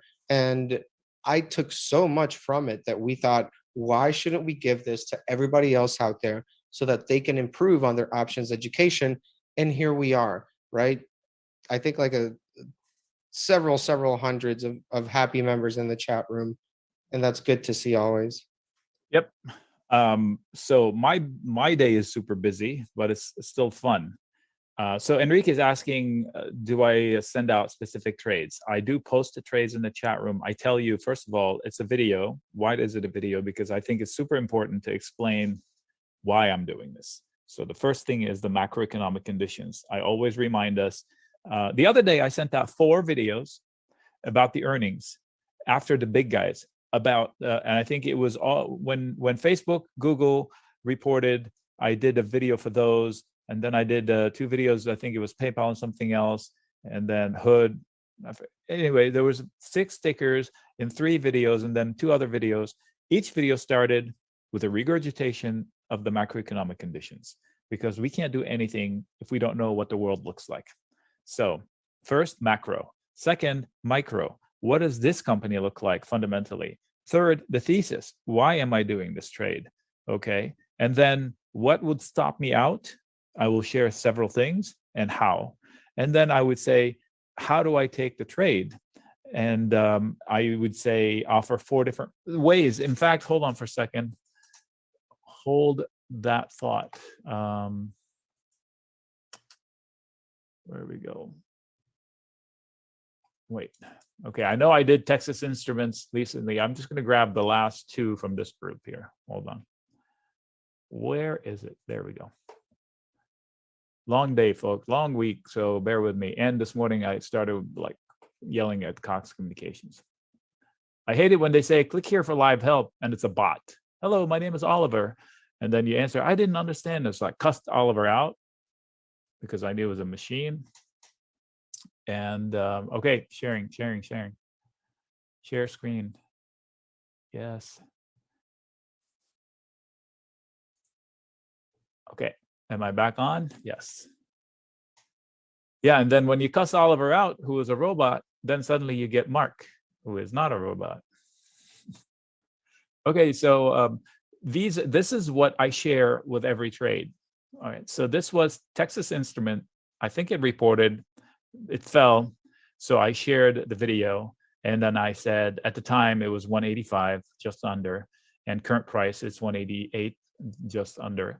And I share several different ways of doing the trade. So two of which is buying stuff.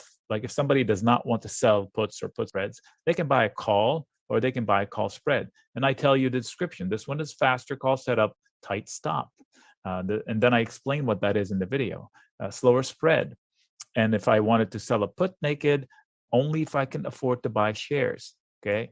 And then if not, then I should do this one. So let's see what happens since that. Whoever paid $540 to take that trade, now they're $200 richer. If they did it in a spread, they still have $1 profit in the spread. By dollar means $100 for one contract, per contract. If somebody sold the 132 put, so if somebody sold this put on a bad day, they collected $130. Now it's only worth $90. So they can buy it back and pocket the difference. Same for a credit put spread. All right. So this trade was 1028 yesterday. Teledoc, I did talk. It was 144 at the close today, 149.50, 149.60. So if you bought a $480 call, at one point this was 760 today.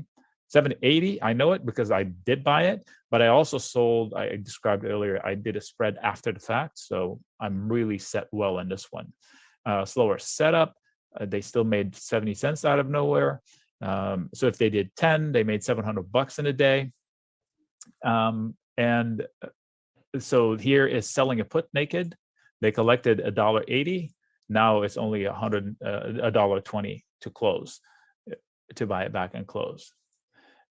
So this is the setup that goes with the video, which is the verbal explanation that goes with the chart discussion about the teledoc and the why we did that and all of this. So it's not blind. It has pictures.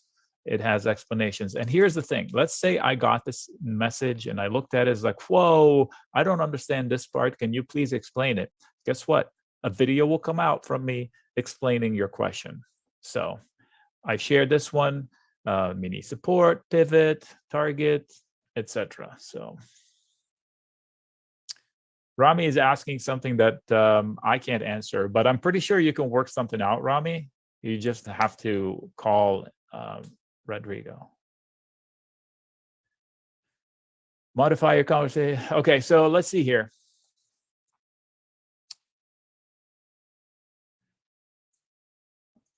Some of you said that you guys have done options before, right?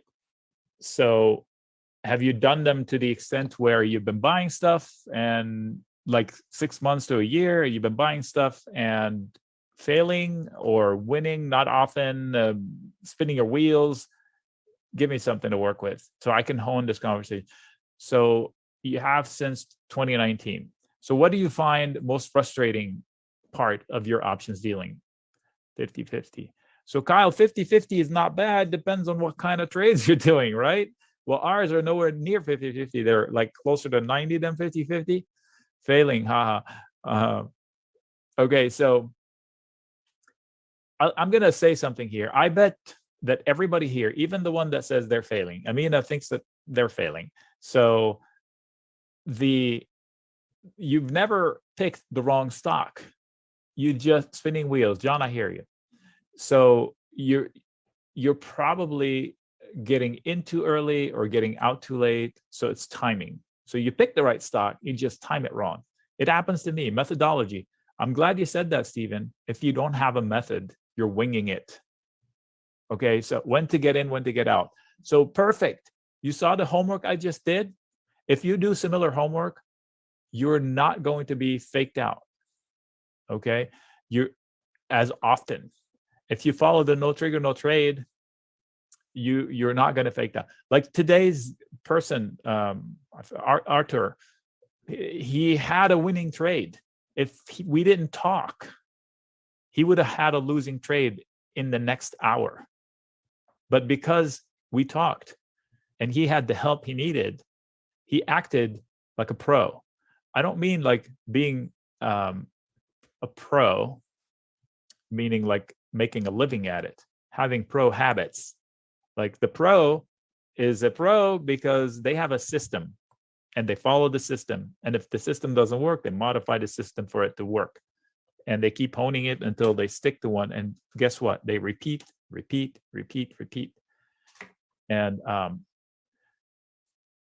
that's how they win. They have a winning record because otherwise they wouldn't be in it. All right. So buying calls, you can get lucky, you can get unlucky. One unlucky move could wipe out a lot of profits if you're not, if you don't have due diligence, if you don't have a system.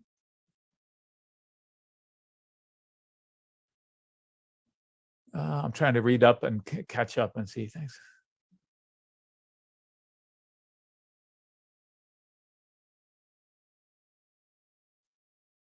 Okay, it's too long for me to read. All right, so if you find yourself spinning your wheels, that's because you don't have a set pattern. You just saw when we did with UNP. So was it UNP? I haven't looked at the stock for a long time. Clearly, I don't have any markings on it. So I just did homework because somebody, one of you, brought it to my attention. So this could be an opportunity when it comes back to earth. Until then, there's nothing to do. So I won't spin my wheels trying to do something, short it or not. Okay, so somebody, John is definitely, you definitely belong in the room because that's what I did diagonal with Teledoc. So I bought a call, it ran in my direction. I sold the call for this week and it died in my favor. In fact, I bought it back for 4 cents because it looked like it was going to break out. And then I resold it for next week even higher. So you definitely, we need to have fun. So anyway, 20% stock portfolio, 7% writing options. So Jim writes option already. Writing options means selling a put, selling a call. Don't ever sell a naked call, please. Yeah, we can look at Tesla. Sure. Seems like UNP. No, I doubt that. But let's look at the UNP financials, okay? So here's UNP. A falling sales line, flat net income. So nothing like Tesla. The chart looks like a Tesla chart, but definitely nothing like Tesla. All right. What is a print? Where do you see print? Okay, so this is Tesla. Here's what happened with Tesla. A few weeks ago, somewhere here, I issued an alert. Tesla going to 790, you can see it. And then it went to 790 and then it traced back and I said, don't short Tesla. And then it came back and then somewhere in here, I said, whoa, we have another trigger catalyst to 835 inside this box. Boom, 835. And then this happened. And then people tried to short it and it went into earnings. I said, I'm buying call spreads in Tesla for the earnings. I rarely do that. And what? Okay, so gone. So do I buy Tesla here? Heck no. It is too high to chase, too hot to short. If I'm a trader and I know how to trade, I sure can trade around the action. Look at how consistent that thing is. It is definitely tradable. But from an investment, Mom, you can't buy Tesla right now. Okay, you're not young enough. So it is not an obvious point of entry. When do we know ahead of time to short a put? I should have done that with the poor report this morning on Amazon. I think you're missaying that, John. Shorting a put, you're being bullish Amazon. Buying a put to short Amazon, okay. Which one do you mean?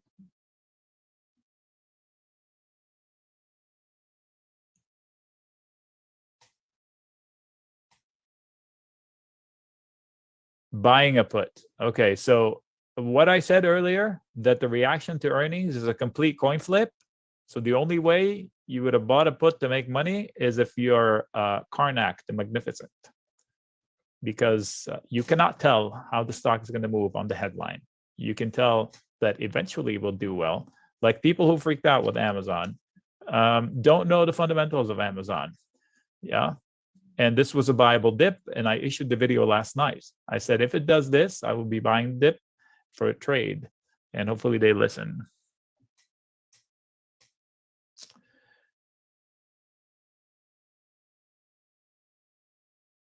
Okay, Stephen, I think you know enough that it is my honest opinion that you just need to jump in and, you know, risk that 7 days where you can pull your money out, because I promise you, it's a one-on-one situation in the chat room. No question goes unanswered. Sometimes I miss a question, but I leave my window open even when I leave my computer, because this way they can direct message me.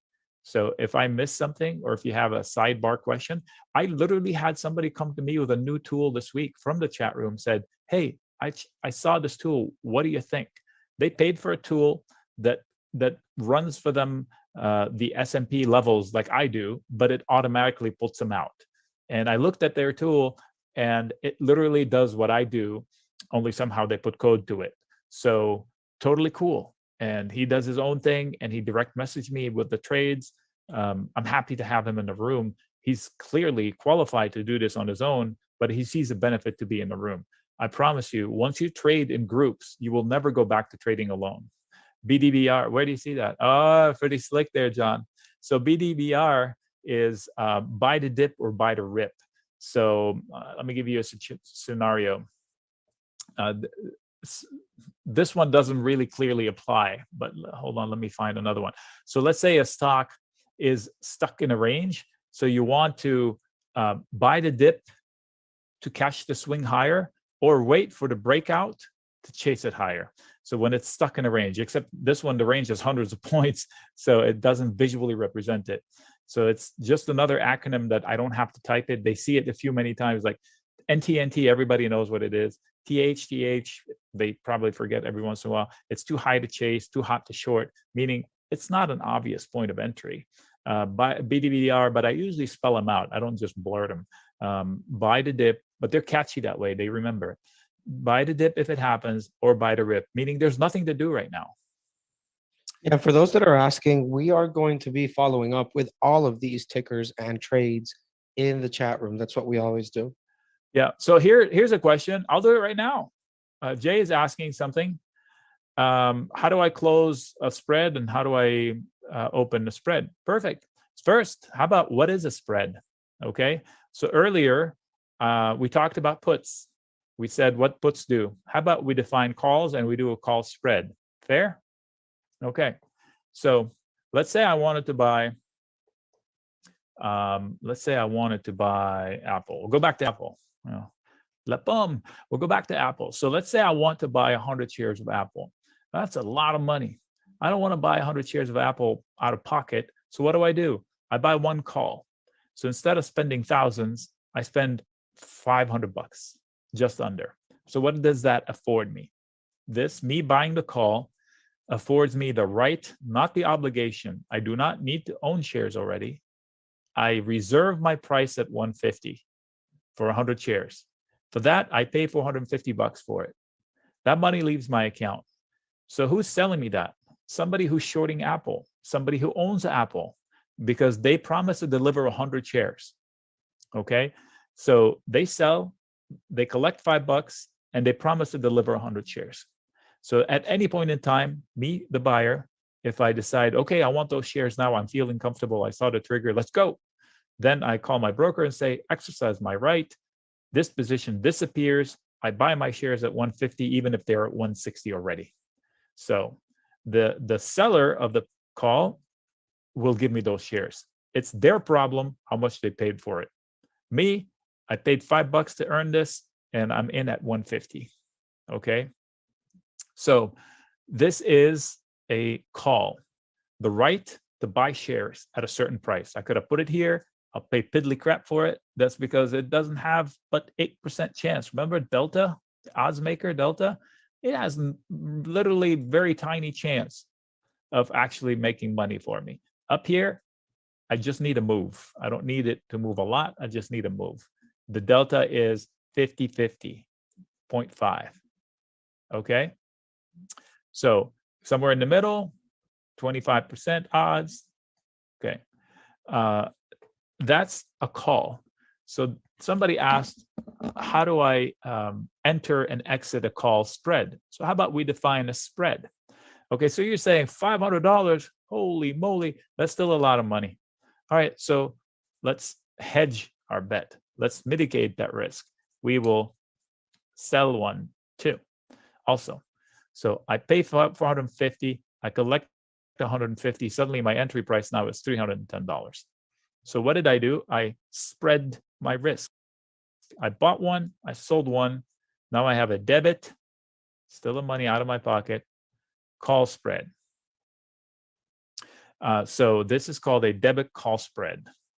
Debit because I pay for it, and it's a call, and it's spread. One bought, one sold. All right, so in this case, it's $10 wide. I bought the 150, I sold the 160, $10 wide. I paid $3. So the maximum I can make is $7. You're saying, oh, you limited your profits. Yeah, it's more than the double. Is that a shameful move? No. So if Apple spikes, I can more than double my money. So the faster the move, the bigger the profit. The maximum is $7. I can't make more than that, even if it goes to $1 million. Okay, so that is opening a debit call spread. So that's opening a spread on one ticket. I sometimes leg into it. People use that term, leg in, meaning they first buy this one and then they get a move like I did with Teladoc. I bought the call in Teladoc, and then Teladoc went my way quickly. And then after the fact, I opened another order and I sold another call against it. So I ended up with a spread, but so much in my favor because I timed it well. I don't like to do that. When I want to spread something, I start it with a spread from the get-go. So I put it on one order, okay? And I could make it $15 wide. I can make it $5 wide. I don't make it higher than that because then that's just too little money. All right, so spreads, that's how to get into a spread. So how do I get out of a spread? Easy. You just reverse the process. Boom. You sell the one you bought. You buy the one you sell. That's one way of closing the spread.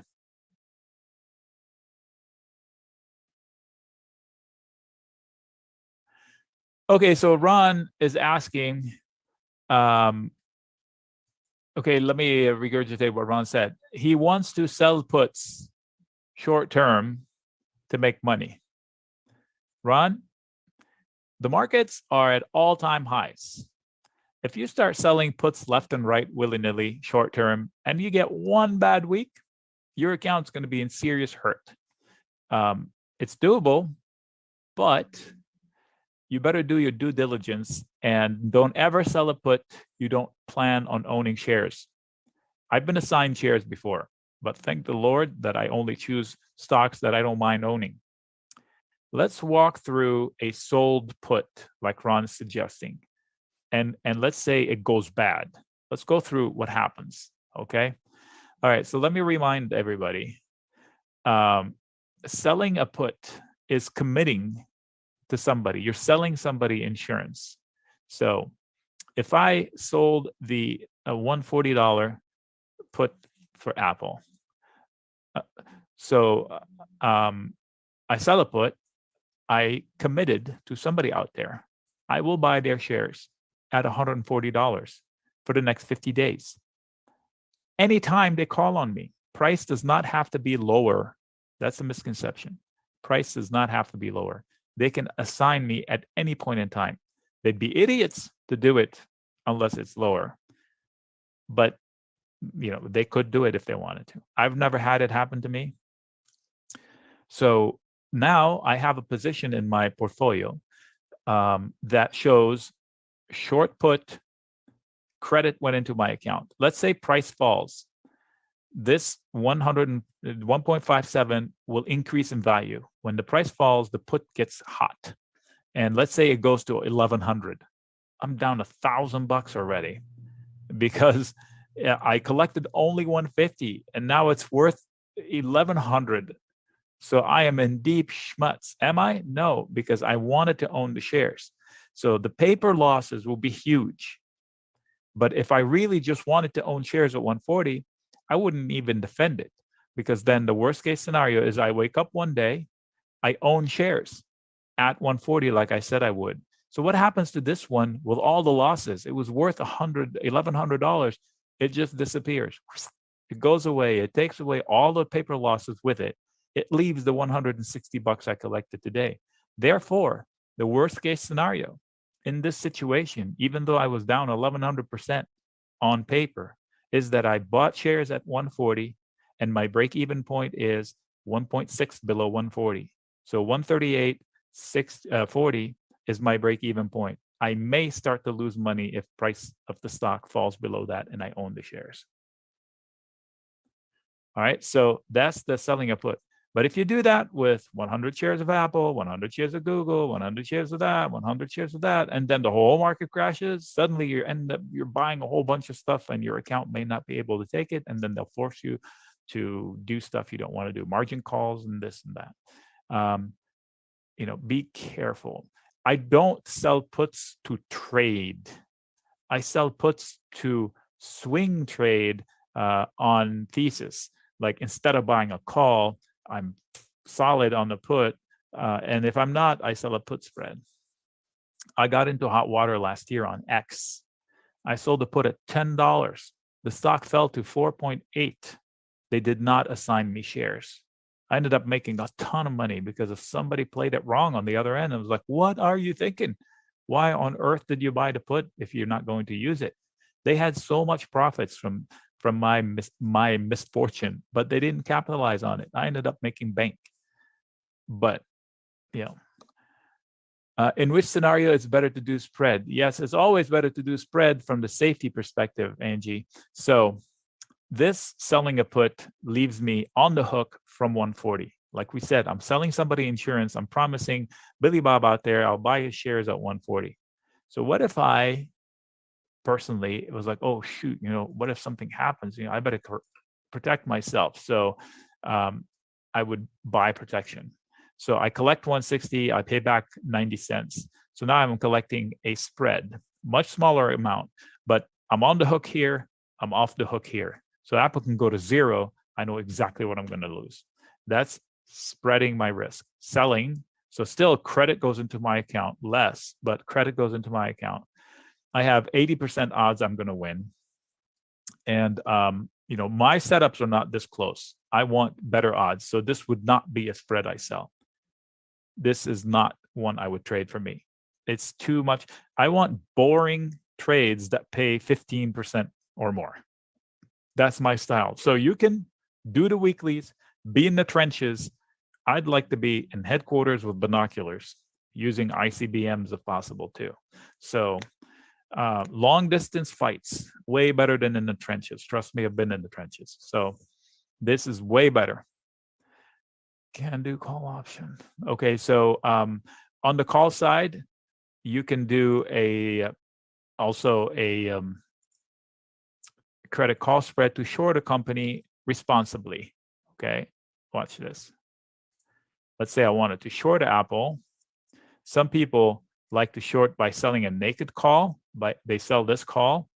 I would never sell a naked call ever again after what I've seen happen from Reddit. This is ridiculous. So you can short a company by selling a call, but buying a call above it. So somebody that did this with GME in February or whenever it spiked, they didn't go bankrupt. They had a losing trade. Somebody that did this with GME, this alone, they went bankrupt. Guaranteed. I guarantee you they went bankrupt. Okay, so it's no, remember the first part of risk is to take an appropriate size?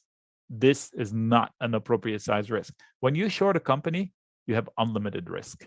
For as long as the company is the stock is rallying, you're losing money. When you invest money, the maximum you can lose is 100%. I'm okay with 100%, but with infinity, nope. Okay, so let's go back. I wanted to show you something. What is this called? This trade with 4 legs.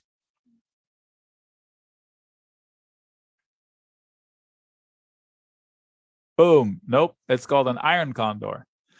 So this is a bear call spread, credit call spread, bear call spread, same thing. This is a bull put spread, credit put spread. You put the two together, it's called an iron condor. Why?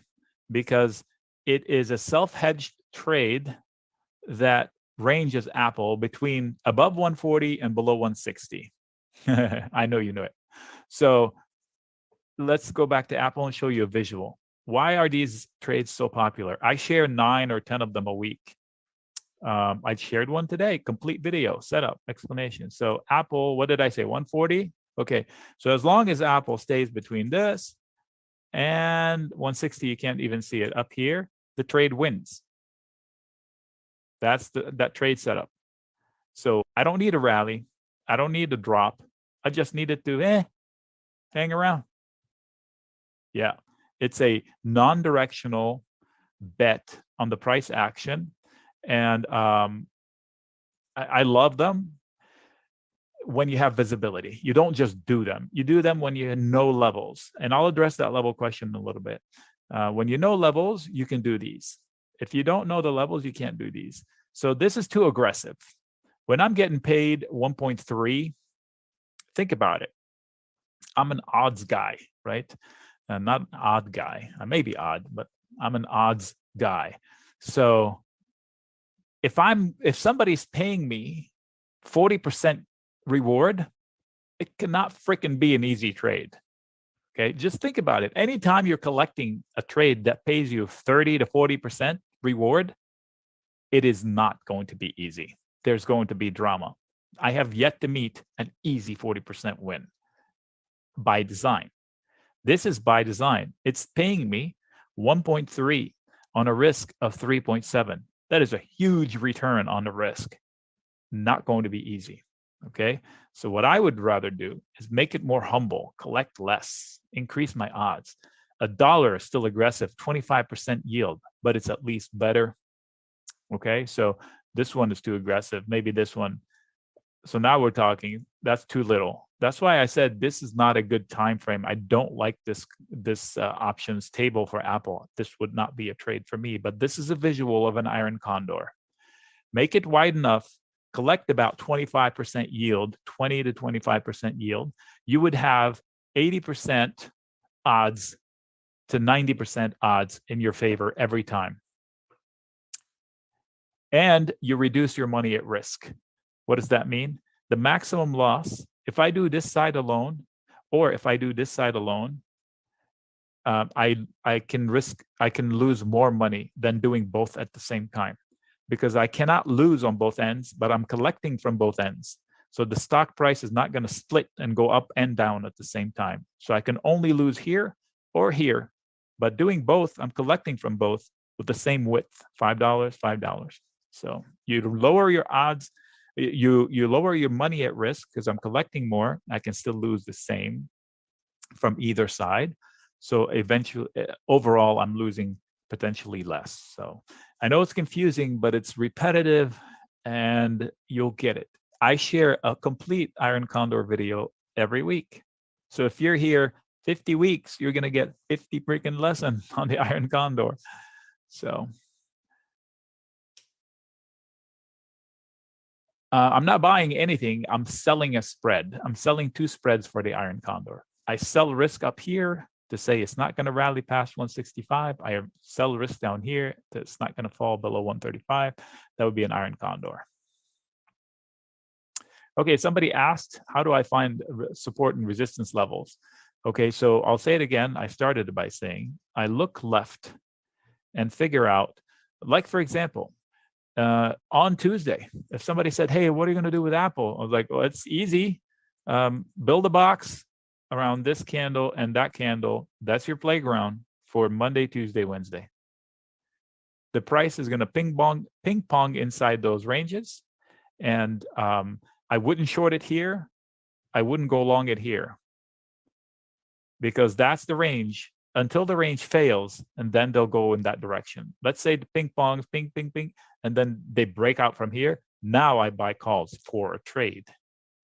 Let's say it falls to here, and I don't buy puts here. In fact, I go long Apple here and stop out if it goes below it. Or if I'm looking to short it, I wouldn't short it until it loses the support. So I that's see a lot of value in that for Yeah. sure, Nick. Being Yeah. able to know when to use what type of trade. Yeah, because I somebody know asked how do I know support and resistance? So I can tell you there's going to be a resistance, there's going to be support Monday, Tuesday, Wednesday.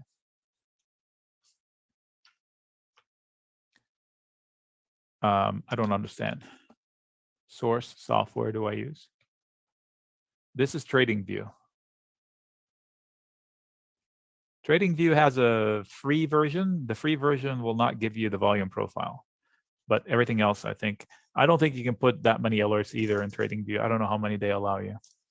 This is, I don't know what level I'm at, but they open it up for me for free because I'm giving them free advertisement. I'm sponsored by TradingView. No. I think it's $15, but they have more expensive stuff. But $15, I think, will get you in. I'm not certain. I really don't know. I don't. They keep saying, here's the link for referral link. I was like, I don't need it. I want a clear conscience when I recommend something. So my payment, I guess, is just I get to not pay $15 a month. I tried a few things like that. Like I recently tried Symbolic. That's the what is that, 913 count. I couldn't get into it, so I didn't go there. So homework. That's how you find levels. You look left. So if Apple breaks out of here and it gets to here, it's going to fail here. So I wouldn't start longs here. I would start long above here for trade. For an investment, I would say, nope, I would love to get in somewhere down here, or even better down here. That orange line is heavy, heavy, heavy volume. So if it falls into 135, 136, if you don't join us in the next couple of weeks, CNBC says, panic, and everybody panics and Apple falls into 135, 132, be looking to nibble longs. Thanks, Kyle. I think they have one cheaper than 29, though. That sounds pretty expensive. Nick, and what are you looking at in the chat room right now? Like, what is going on in the chat room so you can tell all. Okay, so people. we were very active in the chat room this week. We caught a lot of good knives. Texas Instruments was one. MVIS was one yesterday. Today, a debacle, but that was, we expected it's going to be a tricky thing. There was Teladoc, of course. What else? I'm trying to remember. I'm drawing a blank now. You put me under the gun. Intel, Snap, for sure. Facebook, in and out. I'm out of Facebook. Apple, I personally didn't trade it. Amazon, I personally didn't trade it, but I know I was actively helping people in there. Meta now. I refuse to say Meta, just like I don't say Alphabet. I still say Google. Yeah, so I love it though. You know, he's giving the finger to everybody that poo-poos Facebook. Are you kidding me? Anyway, so they have 3 billion users. They can sell popcorn and make money. Let me see here. Shaded volume. Wait, what? What do I turn? Shaded volume indicator. These guys right here. If you have Pro, this is called VPVR. So if you go to indicators, visible range, this one. It's volume profile, visible range. And visible range is the fact that it adjusts. Look, if I zoom in, it adjusts the volume. See how, look at what just happened. Look, all the volume is down here, right? Because this is a whole year. Who is this? Apple. Check it out. This is 12 months of Apple. This is where price is truth. Look at it. 12 months of Apple. If you're looking at this, you say, oh man, look, they're all busy down here. Look at all the volume. It's like a huge mountain. There's nothing up here. But check it out. If I zoom in a little bit, how it starts changing. Look at where the busy spots are now, way up here. So they completely forgot about that part, which means that if it comes down here, they're going to be jumping in with huge buy. So see how this is highlighted because it's heavy? It means this whole segment is support. This whole range is support. So if one day the markets crash and you get Apple in here, it's the time to wade in, not all in, pile in all together. Just go in and take a couple of bites. However you do it. However you do it. Oh, by the way, if you do have a pay version of this, there's another secret one. It's called VP HD or something like that. Let me go show you which one. I'll tell you what the difference is. If you're active trader, you need that. VP HD. I know it's in my favorites.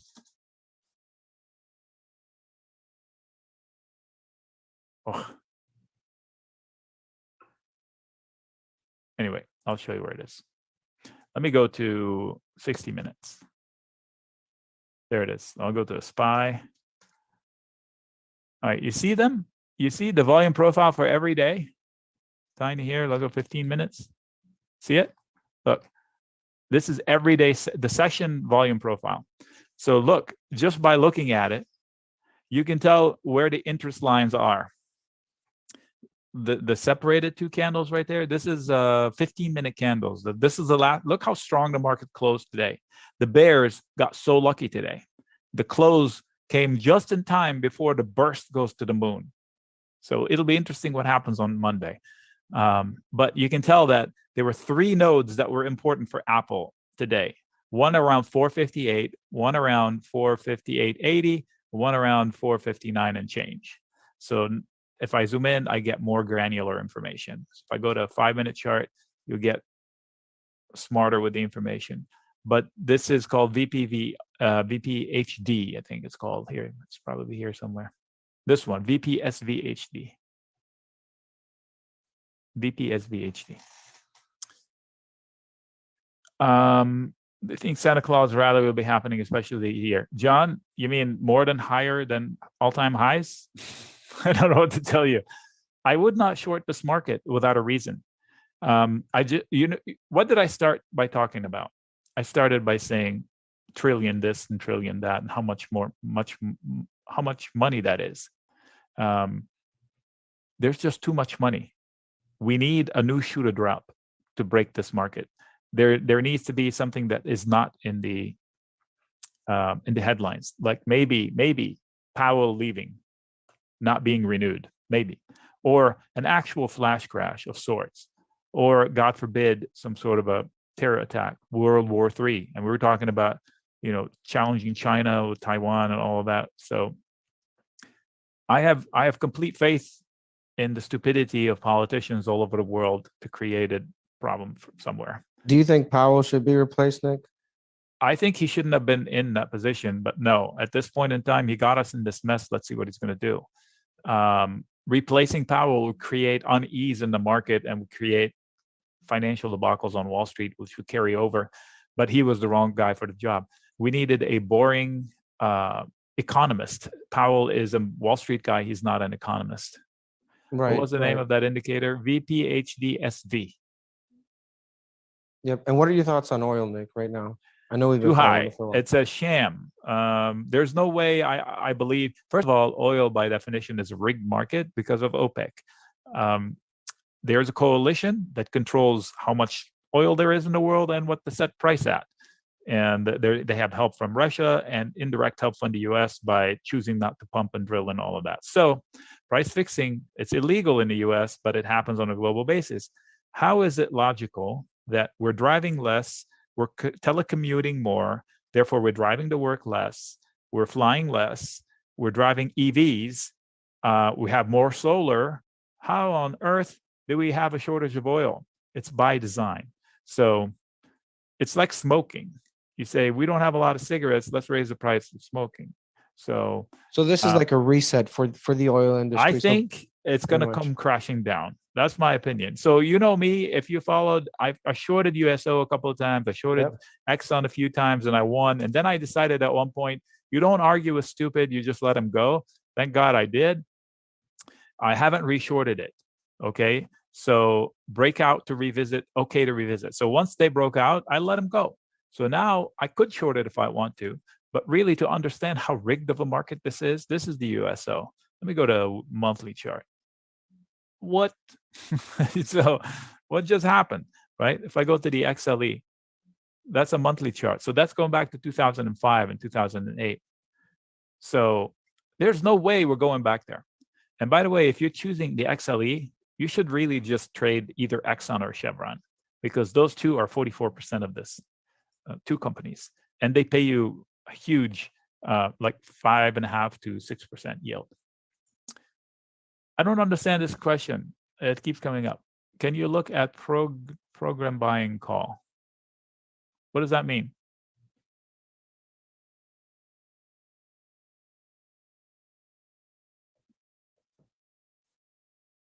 Oh, I don't look at algos.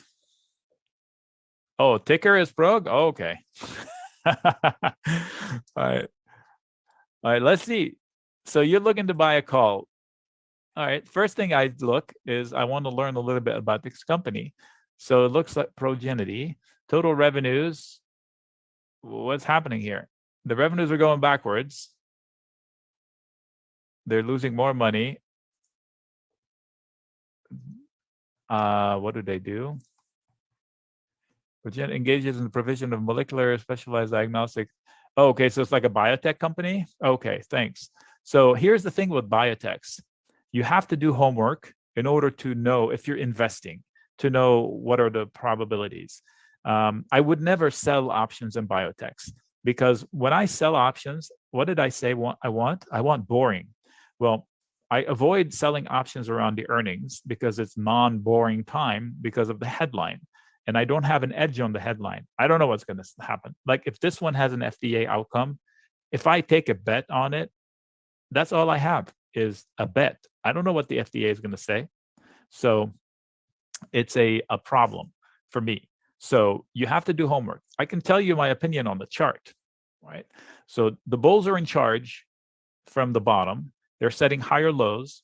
They're trying to slice through a lot of resistance. They already did a lot of damage, but now comes the level problem. So you know what this candle is called? This candle right there? Mini lesson. This candle right there where my finger is. This is called the doji. What does that mean? If I'm going to zoom out because I need to use my mouse. So that day, they opened at 4. They tried to rally to 4.4.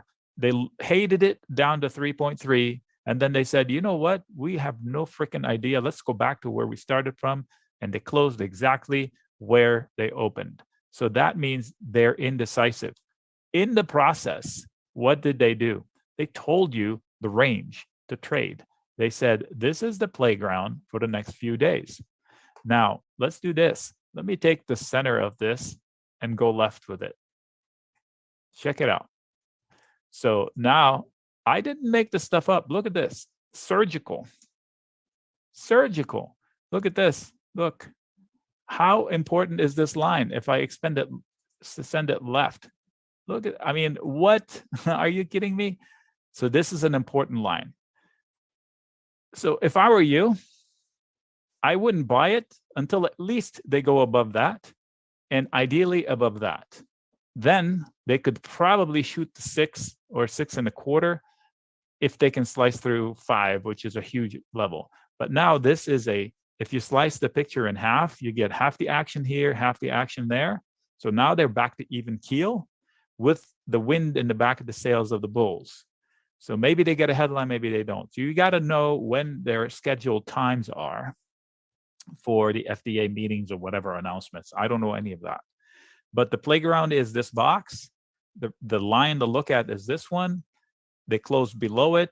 It's not a disaster because they're still making progress. But on Monday, Tuesday, they better knock this guy out. So that is an important candle on that day, October 26th.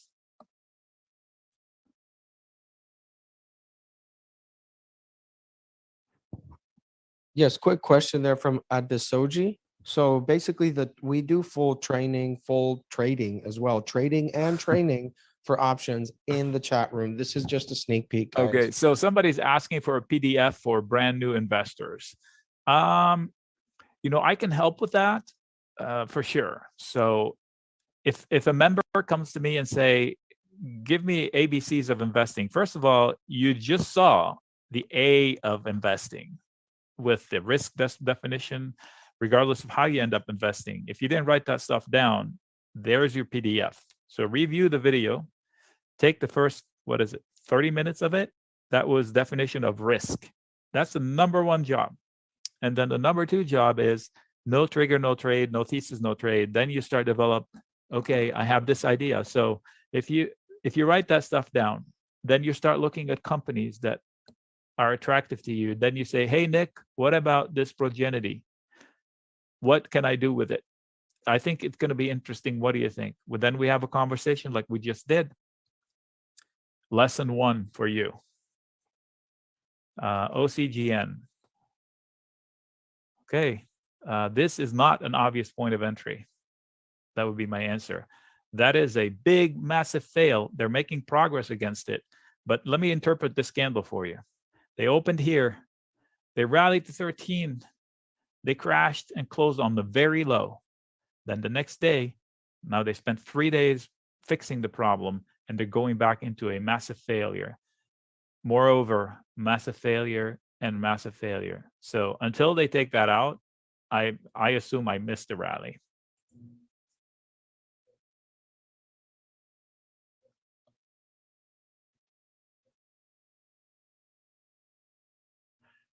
I don't do Forex. I think TradingView offers Forex. They're everywhere. I didn't sell Facebook. I closed my long position. It was a short-term position and it paid. It hit its target. I got out. I didn't sell stock. Love Palantir, Angie. Love it, love it, love it. I've traded it 100% success in the group with Palantir. Do I anticipate it's going to drop? I can't foretell the future, Carol, on Facebook, but I can tell you exactly what's going to happen one line at a time. So if you come to me, and you will get a chart that looks like this. Support zone, resistance line, resistance zone. So if I'm long, I can sit on it long. I know there's support below it, and they can chip away at the resistance above. So I can't tell you if it's going to go up or down, but I can tell you that if I sell put spread down here, it's going to make money, most likely. Let's see here. How much? Oh, somebody asked something else. Palantir. So Palantir is a fantastic company that's stuck in a web of stupid Reddits. So let's go to a daily chart. I've been tracking it for a while, and every time it falls below 20, I sell puts and put spreads, and it's easy money. Or if you buy shares and you sell them. So Palantir, I love it, right? So then it comes to this spike. They come, oh, look at it, it's doing great. Nope, not an obvious point of entry is what I said right here. And then it does this. Then they get long, and then it comes to here, and somebody go, what about it now? Not an obvious point of entry until it takes that out. It didn't. Then this happened. What did I say here? Get long. It's falling into support zone. Get long, get long. Now they have greens. Now they can choose to trim. So the strategy, buy the dip or chase the rip. What does that mean? So I'm going to show you what it means, the big picture. Palantir, write the stuff down, and I promise you it'll increase your chances at success. So look, the bulls are in charge, higher lows. Levels of support are getting higher. The wall is still here. So this continues. So the range went from here. It's getting tighter. It's getting tighter. And let's assume the wall continues to hold. At some point, they're going to come to blows where it gets so tight and it's going to go whoop. And this is when you chase it. When you see the breach of this, you've got about $5 to $8 of profit. If you can time it when it comes down to here and you want to start longs, you can, because you can catch a move inside the range. And then you can trim here, and if it falls again, you can re-add. So you trade the range or own it for the super long term. So if you're an active trader, you can trade the range based on the charts we do every week. Nick, really quick. So what are your thoughts right now on just the overall market? Do you think we're like going to go to a double top right now, considering the news, How the can jobs you say report, that? GDP, man? Look at the GDP. Like, I'm just You looking still at the believe the numbers. government knows how to count? They are absolute morons when it comes to reports. Okay. So all the reports get revised up to 2 years later. If I used to be a financial planning and analyst for 400 restaurants, if I brought to my CFO at the time a report that looks anything like the government's report, they wouldn't even let me pack my desk. They would fire me on the spot. You can't make a decision based on GDP. So there's only one truth on Wall Street. Price is truth. That's it. So how can I say, okay, so you say double top. What double top? We just made an all-time high. So there is no double top. So this is what, all right. So like technically a possible double top, but fundamentally also, I mean, let's just break down the numbers. You know, the jobs report, jobs have been coming down. You know how they make the month. jobs report? You know how they make the jobs report? How do they do? They make phone calls. I think 300,000 phone calls.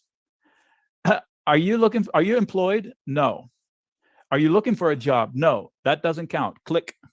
Are you employed? No. Are you looking for a job? Yes, that's an unemployed person. That's why you need to look at participation. And are you kidding me? This is an unreliable number, man. Do you know anybody that doesn't have a job that wants a job? I don't know anybody that doesn't have a job. I don't know anybody that's not spending money like fools. And I'm talking, all of my friends are hourly wages. Well, but then you have, so like, all right, so this is the thing. You have unemployment benefits, right? You got less people in the workforce. You got record number of open jobs. You got lower GDP, which is the overall, you know, what the economy is doing. So I don't believe any of that. I believe what's in front of me. But how can I be bullish overall in the market? How can you not be bullish? When I see the economy coming down, like the economy and the stock market are not related. I just told you there's like $5 trillion somewhere in the economy. So it's either 3 or 7. I'm taking the middle. $1 trillion. Trillion. Right. And then but that's inflation, and that causes other problems. What? No, you can't. Inflation is 2% It's 5 trillion. It's got to land somewhere. It's just unbelievable. So it is.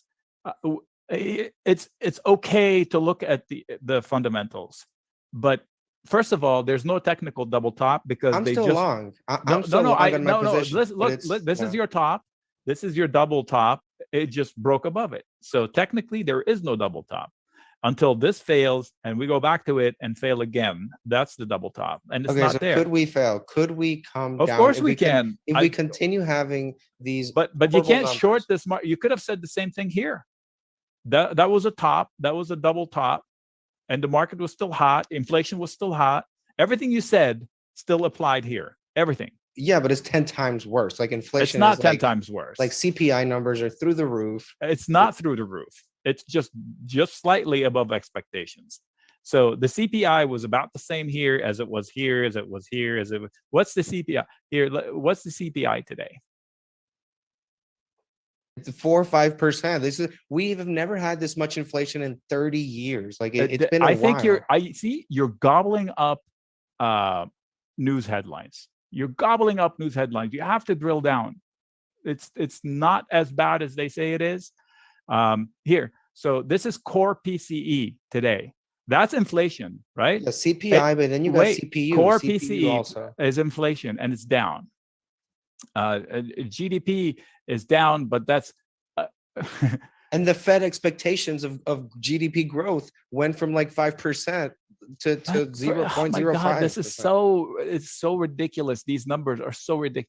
I'm telling you, I know numbers like the back of my hand. I know you love contrarian trades because that's I'm not contrarian. I'm saying they're wrong. I'm not contrarian. I'm saying the numbers they're using are wrong. Okay, personal spending is still the same. personal. The demand is there. Demand is there, but is the supply there? We got a supply chain issue. So the Oh, now demand you're can be there throwing. all See, day. oh my There's gosh. a lot Okay, of things in the so what market that else I'm do we? concerned What else? about, Nick. The fact that you enumerated all of those things, it tells me we're going to be rallying. The fact that you told me all of this stuff and we just broke into record highs, we are going for more highs. I wouldn't be surprised, but it's Yeah. just I'm trying to connect the dots here Of with what? everything, with Yeah. the technicals and the fundamentals. And Well, yeah, that's I'm what we trying to do. connect We look everything. at the technicals, we let them drive us. We keep an ear on the fundamentals just so we know what people are thinking about, like the memes that are going around. You got to look out for this, and you got to look at most of it is garbage, but we pay attention. Luckily, we know charts. And if I told you, if you turned off the news in the world, would you think people would be selling stocks or buying stocks? If you just turned on all the reports and all the news and just turned off everything? Well, it depends. I mean, you got long-term investors, they don't care about the short term, but like I can tell you, my grocery bill has gone up. Like things Yeah. are more expensive, milk and eggs and all this stuff. But that Like happened your last dollar is year worth and the year less. before that. That happened last year. Well, that's because we have too much money in the economy. But here's the other thing. Did you stop buying groceries or did you change your buying habits? I didn't. Well, if you're on a budget, you Nobody's on a might. budget. I don't know anybody that's on a budget. It's crazy. It is. My friends, I don't have a life outside of this. Okay. My life is, I fight for a sport. I compete fighting for a sport like MMA style. And so all my friends are fighters at the gym. They're all hourlies. They're all low paid people trying to make it in fighting. They're eating sushi every day, basically. And they're buying Nikes, they're buying $1,000 baseball cards. I don't know what the hell's going on, but people have money to spend somewhere. So it's just crazy what's going on. Yeah, I've seen like certain I think it's Capri, a stock that has like Gucci and all these other like like big ticket products. They are doing well, surprisingly now, but it's something that when I try to connect the dots, it doesn't make sense. And look, I understand the technicals and I understand we still have QE, but QE is dropping too, Nick. It's going to be dropping, and we're going to be tapering soon. So, I mean, I understand the case, sir. I think it's a stock picker's game right now because you will have, I mean, look at the housing sector. Look at the permits it's just kind of flat. So I'm not. Do you hear what you just did? You just like like everything there is in the world, topics of conversation. You just laid it out all on the table. I am laying it out because None we of have that. concerns as retail traders. Yes, None of that matters. nothing matters. No, not right now, because all of these things are already known. It's not a secret to anybody. If you're the only one that knew this, it would be an issue. No, we all know this, but Right. they are getting worse. Like that's what I'm saying. Like the supply chain is not getting better. Having these ports open 24/7 doesn't change anything. Why do you think the supply chain got disrupted? For a lot of reasons. There's there's only one reason. The employment numbers also have No, to there's do only with one that. reason for it. What is it? The reason? Because we shut down the world last year for about 6 months. That's the only reason. We created the problem. So the world is open. Now we can catch up. But the supply chain disruption, I don't know what they were thinking when they shut down the world. That was a horrible decision. Sarah is on point. Sarah's comment, because people are quitting, and that's related to what I'm saying, Nick. Like if people are not working and they can collect benefits home, but that's not they're happening not going to go to work, That's, and that is that's impacting gone. the overall supply chain. No, it's still there. You got record open jobs, like record numbers. But that of talking jobs point right is from way before. Anyway, we're getting wonky about it. No, but we have to have the discussion. That's what I'm saying. No, we don't. That's what we do. No, we don't. We can acknowledge the data. We can acknowledge the risk, and I'm telling you, it doesn't matter to the stock price right now. So you can fight the trend. That's why they say the markets climb a wall of worries. When you're going in the car 100 miles an hour, everybody's looking for potholes and have their seatbelts on. Nothing's going to happen. That's the analogy. So what I said, we can come crashing down from this altitude. We are so high. The correction will be harsh, but not with these set of circumstances. Everything you said is already known and has a finite impact. What we don't know is the black swan event, the something that we don't know about that's going to break this market. There's no way this set of circumstances is going to cause an unfixable crash.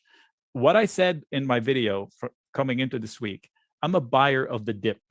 First dip I would buy is 450 as a trade.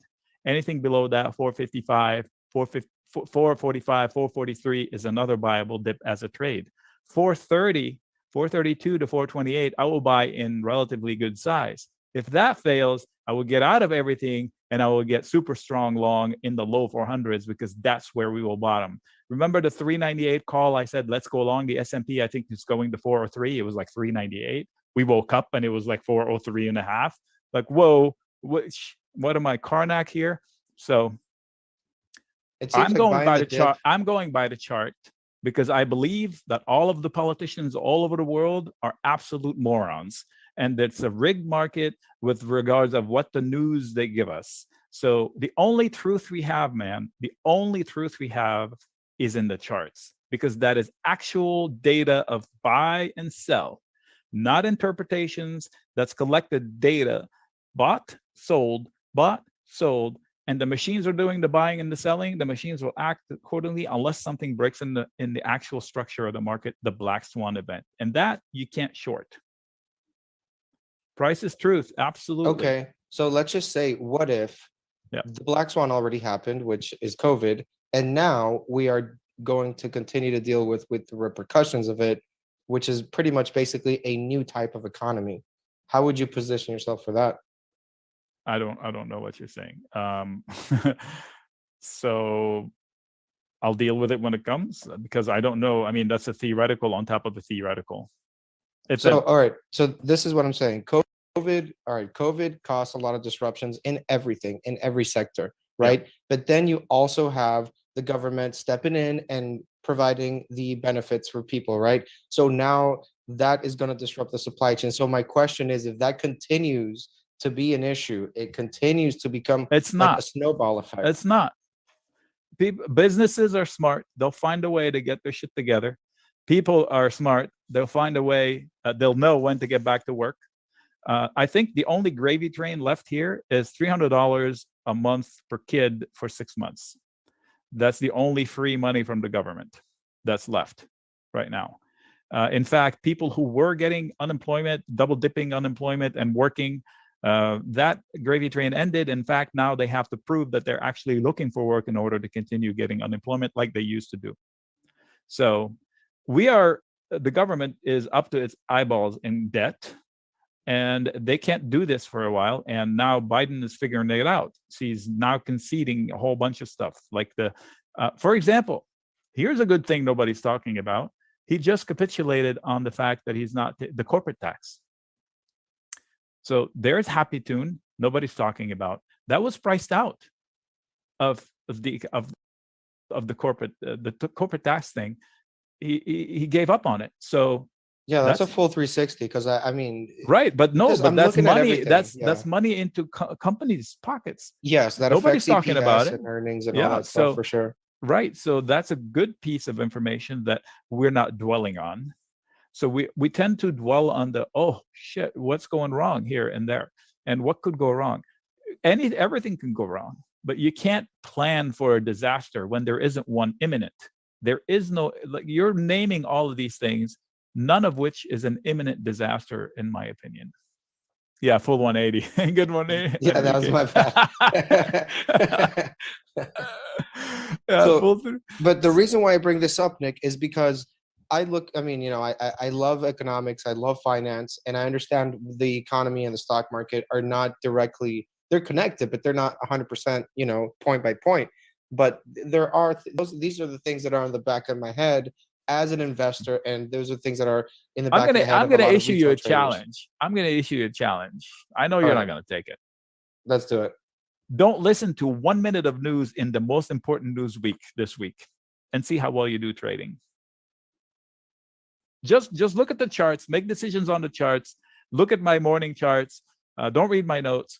Read my notes, but then you'll get a glimpse of the news a little bit here and there. But look at the charts and act on what the SPY and the combination between it and the IWM does to drive your daily trades. Okay, So I like that plan. I like Yeah. so this. All right. So what is the plan here? What are we doing here next? So I haven't done the video, so I need to do homework on that. But I can tell you, if this was Sunday night, I would. This would be my plan for Monday. Dips into 454 are buyable for the day as a trader, and if they fail, I will get out and retry around 450, 451. Okay, that's for the day. Otherwise, I assume that we're going to meander higher lazily into the Fed event. But in between that, we have the ADP jobs on Wednesday, and they might get weaker on Thursday because people want to get out before the Fed. So let's say these two levels fail. Look, mini support, mini support, mini support. I repeat the same process lower. I don't need the news to do this. I don't need it. So all I need is to see what price is doing, and I'll just react to it. Now, if the black swan event happens and we go, I'll deal with it when it comes. I can't sit in the closet waiting for it to happen, hiding. Right. So, and this is part of the discussion that we have on the Yeah. chat room. I mean, All it's I know about is, discussions. all I Yeah. know is the big, you talk macro, helicopter view. There is I'm going to say it, a shit ton of money floating in the economy. It's going to take crazy amount of things to go wrong to get rid of all of that money. Yeah, there's a lot of money on the sidelines. I mean, I went through not the cons, but like I went through the concerns of the Right. market. But there's a lot of positive things in the market right now that you could also, tilt towards as well. Yeah. There's a lot going on, but there's a lot of money. Okay, so did I say it already? $1 million a day for 2,740 years to get to a trillion. We had 5 of them. That is a lot of money to burn. We blew it. We overreacted last year by shutting down. We overreacted to reinflate. That's how you can do this in a couple of months. Shout out to Davin. Nice comment there. Loving the say? conversation. He said, just wanted to say thanks for the conversation and video Oh, stream. yeah. Super insightful for me as a new options trader. Yeah, you shut down the world, and that's the only thing you do. And then you do this and that.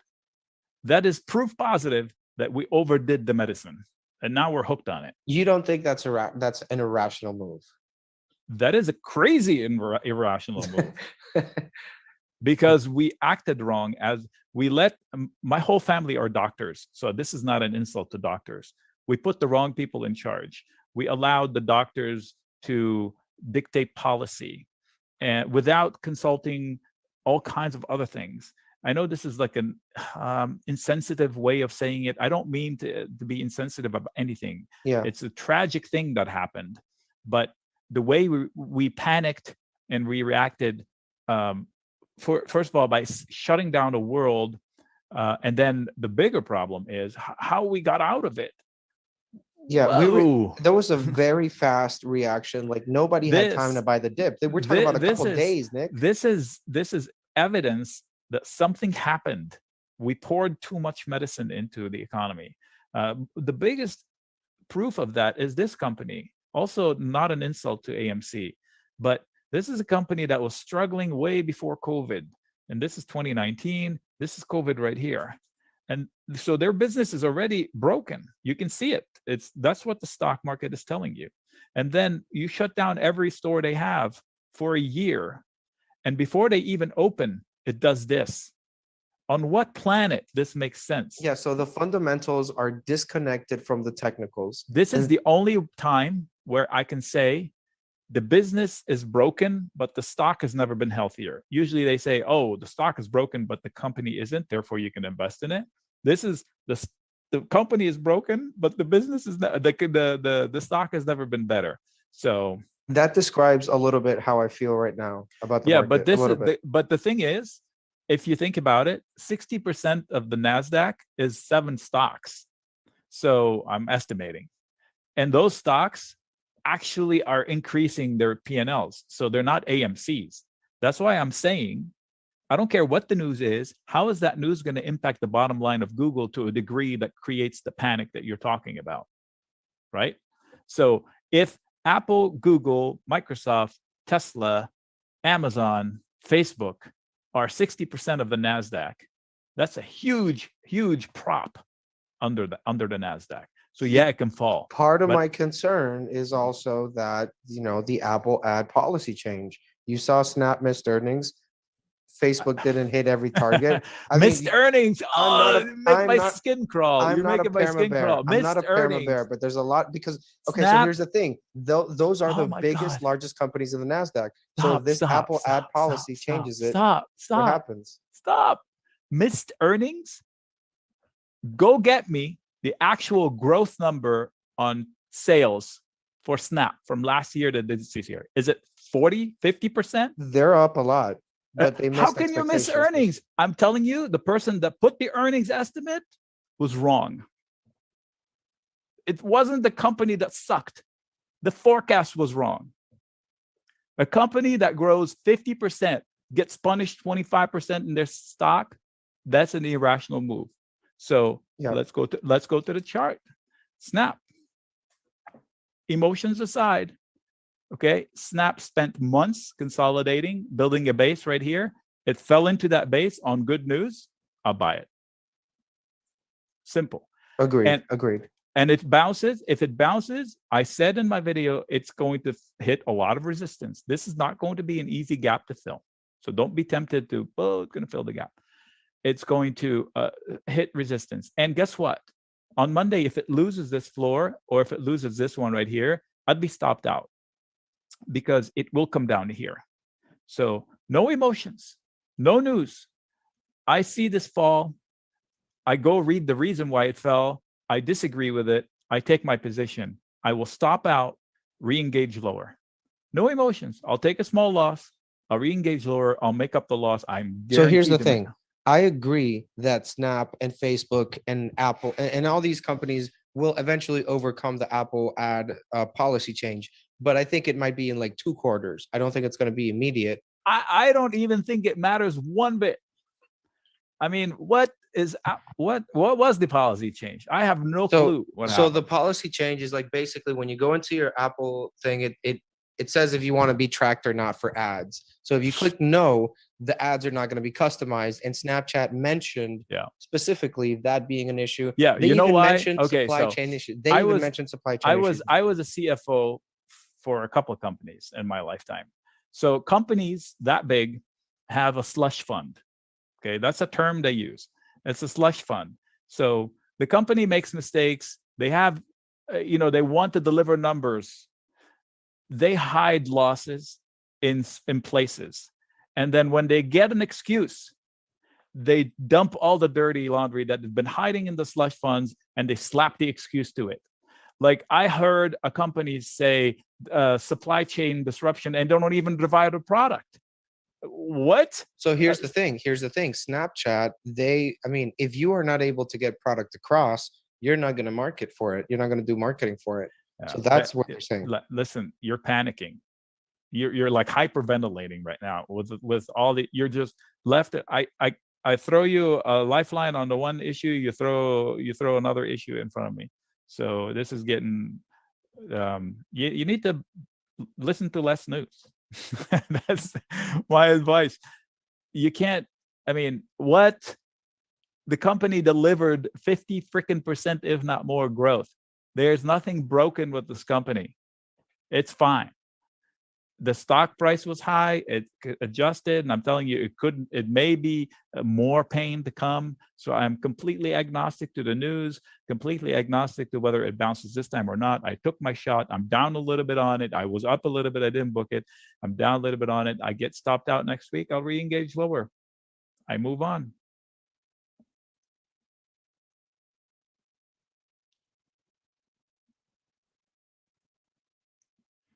All right, so let's move on. Other things. So the news, I promise you, the news doesn't matter 99% of the time. Some people like to listen to news because they enjoy the debate, but don't let that cripple you. Luckily, we have facts to help us along. So I'm aware that there could be a risk from whatever Apple's done that. How many times have we had, oh, this time it's really bad, Nick? The news is really bad this time. Okay, So we look at it. They will find a way. You remember the tariffs? That was going to be the end of the world, the tariffs.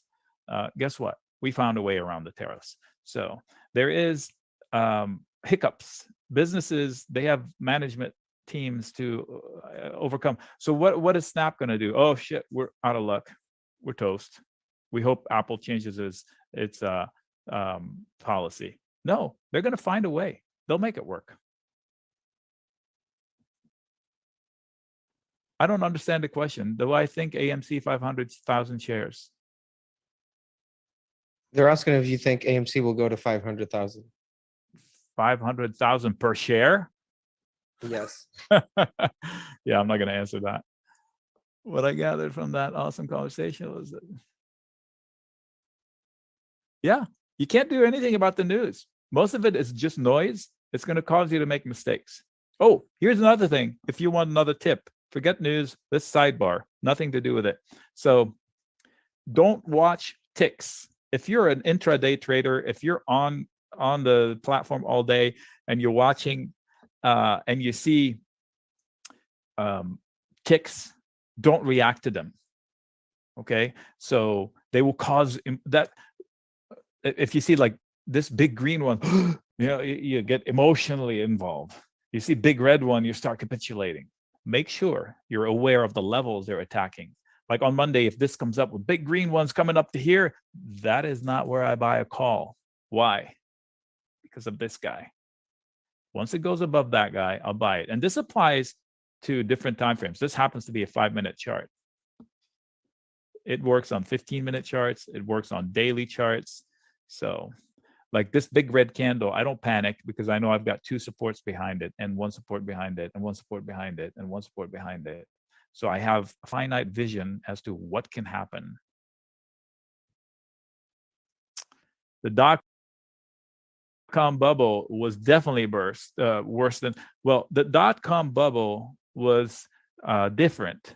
The companies did not have a P&L, they just had eyeballs. Well, now we have eyeballs with P&Ls. Like there's no doubt that Amazon 10 times its net earnings from 3 years ago or 4 years ago, 10 times. Back then, they were chasing Yahoo based on the potential eyeballs. So they did not have an actual. So just for perspective, right? Everybody thought that the dot-com bubble would stand forever. Can you point it out?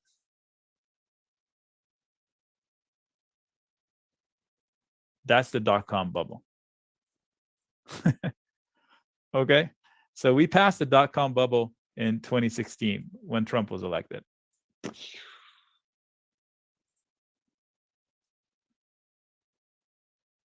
So, yep, the news is terrible, big bubble.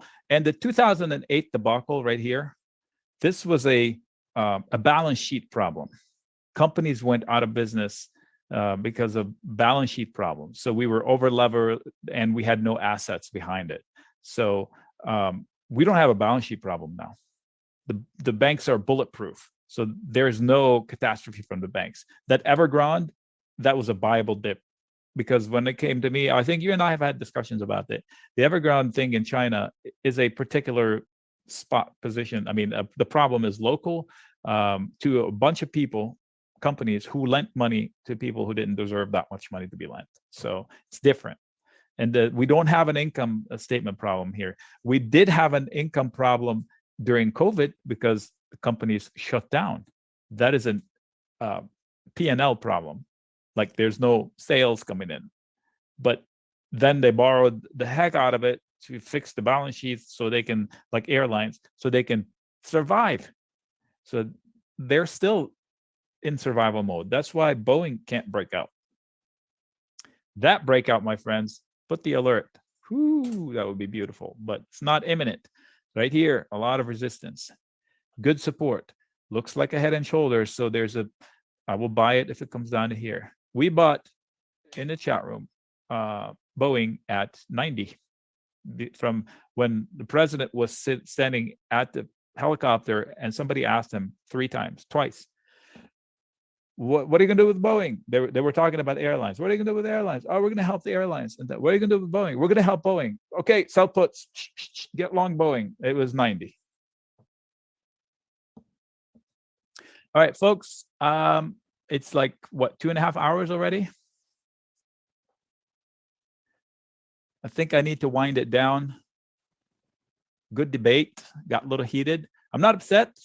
I'm Mediterranean. My blood boils real quick. I'm animated. Funny story. I was talking to my neighbor yesterday in front of our house, and I wear a smartwatch. What is it called? Samsung Active 2, whatever. And I talked with my hands because I'm Mediterranean, and my watch thought I was working out. So he goes, "Okay, starting to track the workout." I'm like, "No, I'm not working out. I'm just having a conversation." So it got heated. That's because we were debating to come to a conclusion. And here's my conclusion: it's okay to pay attention to the news. Just don't let it bog you down. If it's not a secret, then it's most likely most of it is priced into already. So they say it's priced in. It's never always priced in, but the shock is priced in. So it is, the news is not as important as you think it is. That's my personal opinion. Now, I have to tell you the caveat: I'm not a Wall Street guy, but I'm pretty good with logic. You don't get an engineering degree if you don't know how to look at things in a linear fashion and try to make sense of them. And the numbers don't, speak of disaster. Agreed 100%, Nick. So what are your closing remarks here, and why people should join your chat room? Hold on, there's a question here. I can get someone one-on-one, particularly charting. Carol wants a one-on-one on charting. I don't have official one-on-ones. Carol, I have hundreds of people in there. There's no way I can do it. But I guarantee you, if you pop into the chat room and ask me a technical question, I will lay it out. People will say, "Hey, how did you figure out that this was a level that I needed to pay attention?" I will explain to you. There's your lesson. It'll be one-on-one because you'll be asking, I'll be answering. Yes, guys, and you can have all sorts of debates and commentaries, honestly, at the end of the day, because that's what makes a market, right? So here's the thing. If you're serious about investing and you're serious about leveling up, I promise you, I can level you up. That I can promise with certainty. I know the price for entry looks high. If you break it down for a whole year, it's definitely not high. It's so freaking cheap. It's like I said, it's an insult to me, but I gladly will do it. Okay, so how do I close? Pieces of advice: don't take a trade you don't have a reason to. And by the way, I think it's going to go up is not a reason. All right, so that is definitely not a reason. Don't take a trade without having a stop out. Like, I will get out if things go wrong, like I just told you with Snapchat, or I will get out at this level, like I said with Facebook. It hit my target, I got out. Let's see here. Learn charts, simple charts, just eyeballs. Look left. Ask yourself, what happened the last time it got here before you take the trade? Like, if this rallies and I buy it here, I'm not paying attention.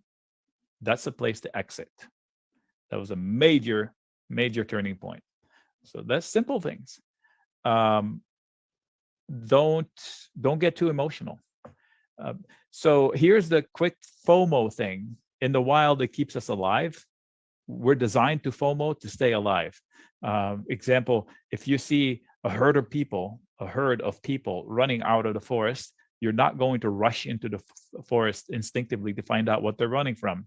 You're going to say, "What the turn around, book it the same direction. They're running from something scary. I better run with them." That's the FOMO. Unfortunately, on Wall Street, that causes you to chase too late. When on Wall Street you see FOMO, you got to run into the room and see what treasures they left behind. They may have dropped their purses and stuff, so you can pick them up. So don't necessarily go against them, but investigate when people are running from a stock. That's just like Teladoc. It fell on incredible growth. I had a conversation with a friend, and he goes, "Oh my God, the company sucks." I was like, "Wait, what made it suck?" "Oh, they're only 500 million. I'm like, first of all, that's per quarter. Second of all, that's like 10 times than what it was just 3 years ago, kind of a thing. Oh, okay, I guess, well, I should have paid attention. It's like, okay, yeah. What is a good penny stock? I don't do penny stocks, but if you come to me with a chart, I can help you. You can still lose 100% of your money with penny stocks. It being cheap doesn't mean you're not going to lose money. It's just the same percentage. Crypto, I can help you with crypto. I have yet to make a losing trade on crypto, although I'm still new. But Yeah, we didn't mention that. You covered crypto, Bitcoin, Ethereum in the chat room. Yeah. I said I'm going long Ethereum. It was like 1,200. By the time I funded my account, I dragged my feet. It was like 4,000. And then it went back to 2, and then I bought in. So the crypto I chose last was Solana for a good reason. It has a good use case. It was chasing a winner, the second one, Ethereum, and I still think it will catch up to it. So I went in long Solana. I got out. I'm waiting to get back in. And meanwhile, I'm earning 10% yield on one other stable coin. So I can share all of that. And by the way, I learned crypto from people in the chat room. So in fact, I opened my account from a link from one of them a while back. So a stable coin is just that, a coin that tracks a level that doesn't change.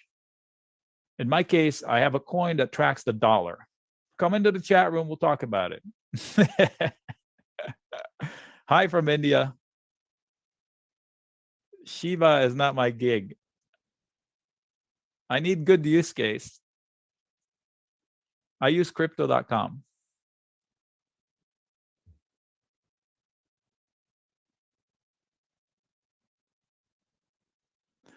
Am I confident? So you're down on luck there. I can stop you from making, I can help to stop you from making mistake. Cardano's good. Yeah, ADA is good. So we can discuss it. And, you tell me what you're doing. I'll see if I can find easy ways to stop losing. It sounds like whatever you're doing is not working. How about we stop losing first? If it's not working, stop doing anything. Right. If what you're doing is not giving you the results that you want, and you're doing the same thing, you should not expect different results, for sure. Davin, I bet you're not the only one in this room that has had that happen. So the bad thing about options is that you have the ability to lose fast. The good thing about options is you have the ability to use risk in your favor to increase the odds of success in your favor. So I think if we change a few habits, you may find out one way or another. DWAC, it's still too new to invest in, but every SPAC has revisited $10 at one point or another. So I would not be shocked if it falls down to 20 or 10. But having said that, these are the levels to trade. I wouldn't chase it unless it breaks 78. I will buy the dip into 54. I will buy the dip into 61, but stop out, try again at 54, stop out, and then below that is just a long trip down. Jorge, I prefer swing trades on conviction. Like if I see a stock hit a certain level that I am confident in, I will put a good sized trade by selling a put spread, selling a put, buying a call, or a combination of those. So if I'm really confident the stock will rally, I'll buy a call and I sell a put. That is the fastest, most money you can make. But it needs to be a conviction trade, meaning I'm confident of the level of support. That means I sell a put. I'm confident of the level of the rally coming soon. That means I buy a call. If you're busy at work, you have to find out, John, how fast you can trade, and you just pop in once or twice a day or a week and say, hey, what's up? Or pop in to say, what was the trade today? And you see if it's for you or not. And you can also join the sessions on Sunday. On Sunday, we can discuss. And on Sunday night, you will get the weekly video reviews to set the stage for you for the week. And every day you can pop in the morning and get the look for the day. Okay, it's just literally 4 or 5 letters. I mean, I'll see if I can scroll up. It's just, I think I already did that. For some reason, I'm flashing back now that I already did that. I'll say plan for the day, and I'll share the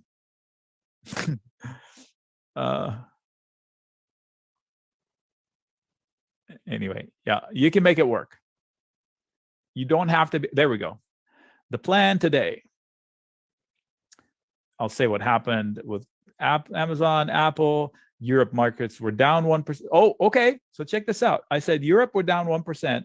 So I said maybe we start rallying the closer we get to when they close. Then Europe closed, and then we ended up green on the day with records. And these were the levels per index and for the futures. Focus on the small caps. How do you get the invite to Sunday? In here tomorrow, I will plop the link for Sunday.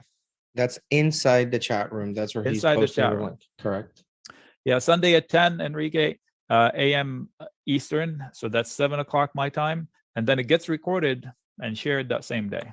And for the people that are new, just keep in mind, Nic does a great job at providing education with every trade. So it's not just an alert. It is a session, an educational session. Every trade, every single trade comes with education. And on top of that, you get literal educational videos in the Jonathan, I do index options, but you can do I have at least 3 people in there that do futures, options on futures. So you name it, we'll chart it. Starting base of trade. Okay, so Davin, I can do this with a small account of 5,000. You can even do it in 2,000. It's much easier the bigger the account, because then you can take longer dated trades and stagger them. You can increase the size, but far away from current price. So, my screen wasn't shared. Okay, when I was scrolling through, never mind then. What an idiot. So, there's no magic number. Nic, what is your winning rate? Every trade I've had has offered almost more than 85% of the trades I shared offered 10 to 15% win at a certain point. So since I offer 4 ways of getting long, I don't know which way you took long. So the sold puts and the sold put spreads, almost all of them win. I can count on the hands which ones lost. The bot calls and the bot call spreads, most of them offer winning. It's when do they close? Let me share maybe an example. So 1 second. All right. All right. So here's an example. Disney. All right. Disney. So here's Disney. Let me get you a picture. I will need to steal the screen away from you. Is that okay? Look at me, nice. Yeah, you're good. Okay. All right. Let me bring the picture in here. Let's see if visible. It is visible. Excellent. And this is the last thing I will do. All right. This one. There we go. All right. So this is 10.5. I lost my mouse. So 10.5, I issued the long Disney. The price was 174, and now it's 169. Dude, you lost money. No, I didn't, because at a certain point it was up to $6, and this was up to 360. So it had a 30% profit. So if somebody that hung on to it without booking profits, that's on them. Now, somebody that sold a put or a put spread, they still are green or flat. So they can still win, is what I'm saying, because price is still above that level. So, but at a certain point, this was cut. This provided a 50% win at a certain point. It was like 50% cheaper, 50% of maximum gain. So this one also was cut in half in value. So they had half the maximum gains, and they still didn't take it going into earnings. That's on them. So they all provided wins, but if you hang on without doing anything with it, then you may end up with not a winning. So that's why I say almost the majority of the trades, I timed them right. They provide wins, but then you decide not to take the win.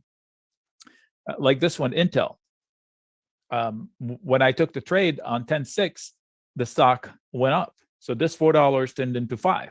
So you got yourself a 25% win, easy. you didn't book it, and now it's down to $1. That means you didn't stop out either at even.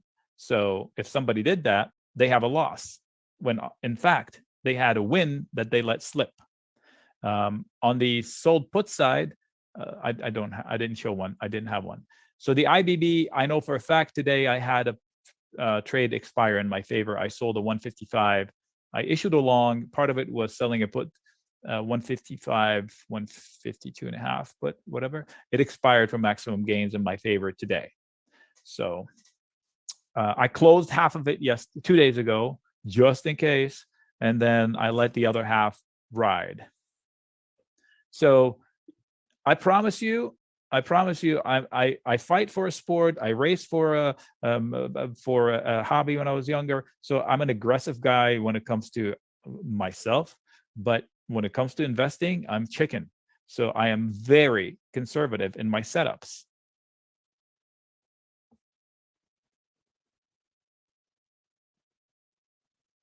So Jay is saying, can't I sell short-term puts way out of the money? Well, there is no way out of the money. And unless you're selling, 100 contracts and collecting 10 cents each. And because you can't sell a put way out of the money and collect anything short-term. There's hardly anything. You can do that with Amazon, but then you need a big size account to be able to sell a naked put in Amazon. It is doable. In fact, I have a lot of people with big accounts that are in there. They come to me sidebar, hey, Nick, how can I work this? And I'll say, well, you want to own Tesla at 600? Sure. Or whatever. It was like 30% below whatever it was trading. And on one bad day in Tesla, he goes, I'm going to buy a call in Tesla. I was like, why are you buying a call in Tesla? Well, I think it's going to rebound. I was like, why don't you sell a put in Tesla? You got the money. Oh, okay. So he sells a put, collects $12. The next day, Tesla stabilizes and bounces a little bit. He buys it back for $8. He just made $4 out of thin air. One contract is $400. So all he needs to do is promise to buy Tesla 30% lower than what it was. You can do that, but you can't do that with every account size. So yes, you can do that, Jay, but it has to be the right person. You can emulate that with a sold put spread. Then you can do that. But short term, there isn't a lot of money that far out of the money. Nice try, though. There's no magic bullet. By the way, I don't promise you a magic bullet. I promise you to learn a system and fine tune it to suit your need. I have people in there that don't do options. They come to me and they ask me, hey, I don't do options. What do you think of this company? Because then I know them. I know what they're asking. So I answer in non-options terms. Okay, so you're thinking about swing trading it up. So yes, this, no, that. Appreciate it. All right, hopefully I'll see you in there, Jay. If you're serious about leveling up your game, the money you're going to have to pay here should not be the hiccup. Unless it's feasibly not feasible, then yeah, I totally understand. Everybody's got different situations, but hopefully I'll see you in there. Well, starting in options, I think you fit right in, Davin. That's my opinion. I mean, you can try it out for 7 days, and 7 days in, decide to bail. It's basically risk-free. Yeah, and this is just what I mean. Keep in mind what you can make from the trades, but on top of that, the education that you're going to be building on. Yeah, and here's a question. Perfect. Gary wants to ask: buying DWAC right now would be a mistake? Well, first of all, why do you want to buy DWAC? As an investment or as a trade? What is your time frame on it? For the long term or not? Then I would answer. So if he says, well, I'm looking to trade it, or I love Trump, or I love the fact that it's a social media and it hasn't traded, first learn what the actual, all I heard is Trump and DWAC, and I don't know anything past that. So for me, it's not an investment yet. There is nothing in the P&L. How can you invest in something? So if you say investment, realize that this is, and this is not an insult, this is a speculative bet. Why is it speculative? Because in options terms, the price of the stock is completely extrinsic. What does that mean? There's no meat. It's all about an idea going forward. Just like Lucid, just like all those guys that are that don't have income.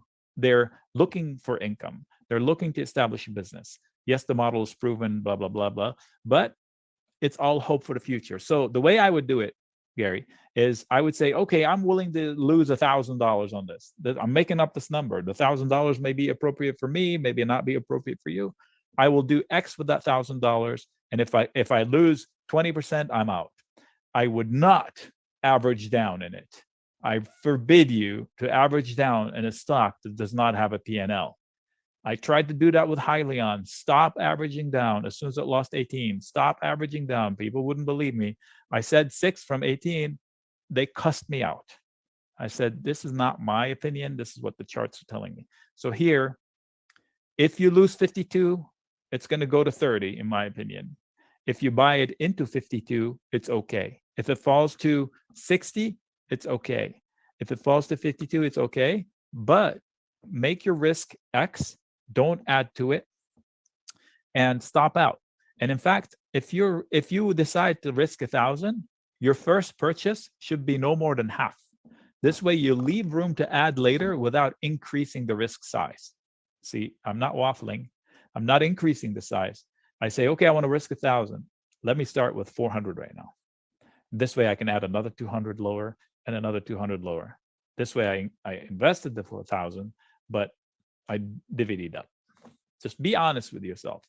So from a trading perspective, right now the range is 78 versus first level of support is 62. Second level of hard support is 53. Write those numbers. If it falls into 53, they better buy it, because if they lose that, they're going to go down to the high 30s. If they break from 78, they're going to take a run at 90. If it gets to 96, I'd be out. That's the trading part. So this candle matters. This candle matters. I'm not making this up. Look left. That's not a coincidence. This candle matters. And look. So the truth is in the charts. I promise you, people. I don't even know what they do. I don't even know what they're going to do. I'm telling you how to trade this chart. That's something that I've been able to take along from your lessons, that Yep. the truth is in the price. Yeah, ultimately. I mean, there's no opinion here. This is what happened. It's not me telling you what happened. This is in fact what the chart is telling me. That's exactly what happened. So we can take direction from that. And look, this is where all the volume was down here. At some point, they're going to come back. So I don't think there has been a SPAC that didn't come back to 10. Not one. Verify that fact. So what are the odds that this is the one that's not going to do it? I tried to buy a $10 put. They didn't have them. I was going to say, it's not that I hate the stock. I was like, what if this one is going to go to 10? The $30 was the lowest one they had. Yep, there we go, $30.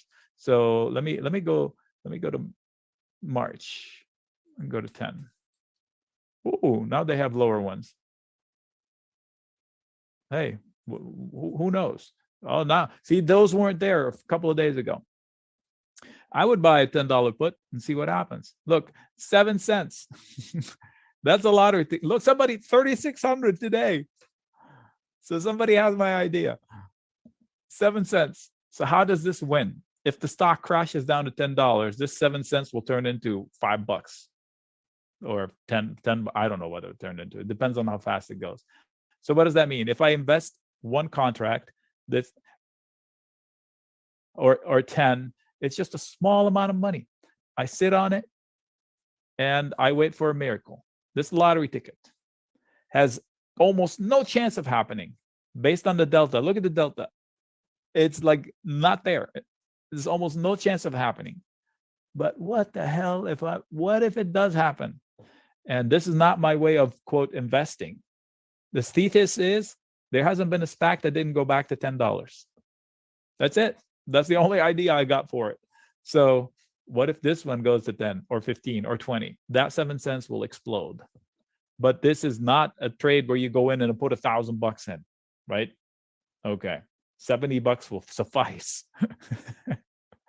All right. I got to go. This has been fun. Hopefully, Yep. I'll see some of you in there. I know I have newbies in there from this week. We did this earlier. And they're inside and happy. In fact, they were late making comments. Two people said newbie here, and they're both happy. Look, new here, and then the other one, I'm fairly new myself. So Yeah, I'm gonna stay here answering check it. questions for about This the chat person is room and all new. that. I know this person is new. Had another good day. Second day here, and I'm very impressed. You all, I didn't pay them to do that. Look, and Lonnie must have helped this person. That's it. So this is, look, my screen. I'm sharing my screen with everything on it. Got nothing to hide. I'm a follow along daily. All right, I'm out. Thank you very much. I'm gonna just stop sharing my screen, or actually leave. I appreciate the support there, and I appreciate you attending. Yeah, absolutely. Thanks for joining in here, Nick. I'm gonna Oh, stay here answering anytime. some You know me, questions. anytime. Yeah, Yeah, I mean, we know that you work really hard for the members, and that's really great. They love it.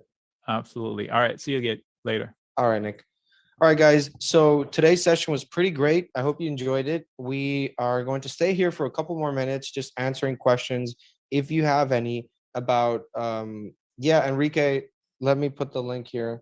1 second. So this is a little sneak peek of what we do on a regular basis.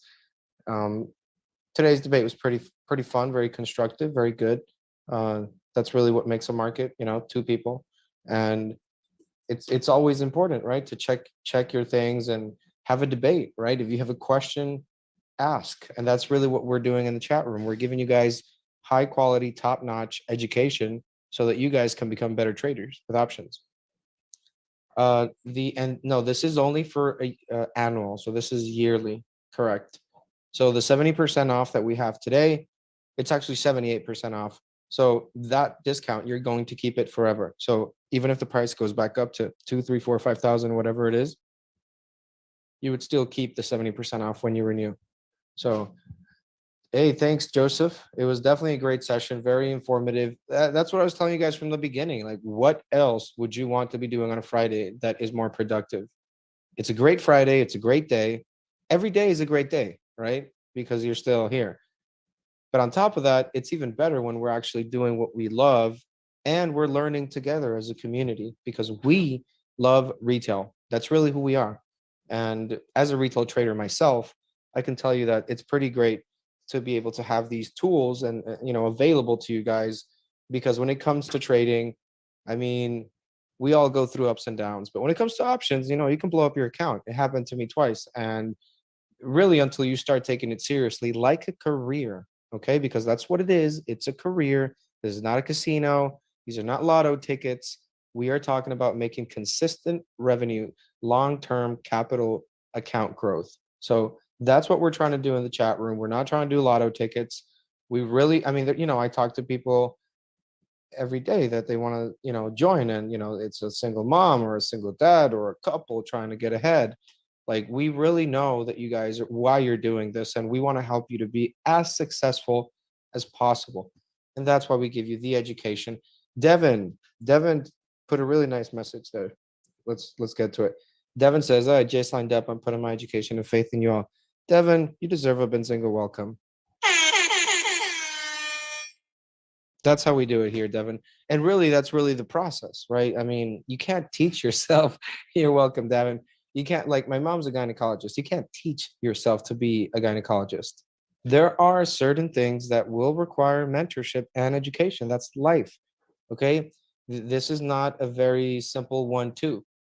This is 20 years of experience plus all the tools that you get in the chat room. And to be honest, guys, I mean, you have the chat room there, but we also put in a nice chart, and we're going to be adding a couple more features there on the bottom.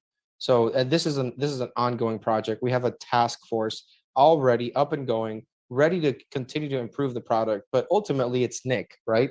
Nick is really what you want to get. Nick is what you want if you want to be a successful options trader. It helped me. It's helped. I mean, look at all these people, what they're saying.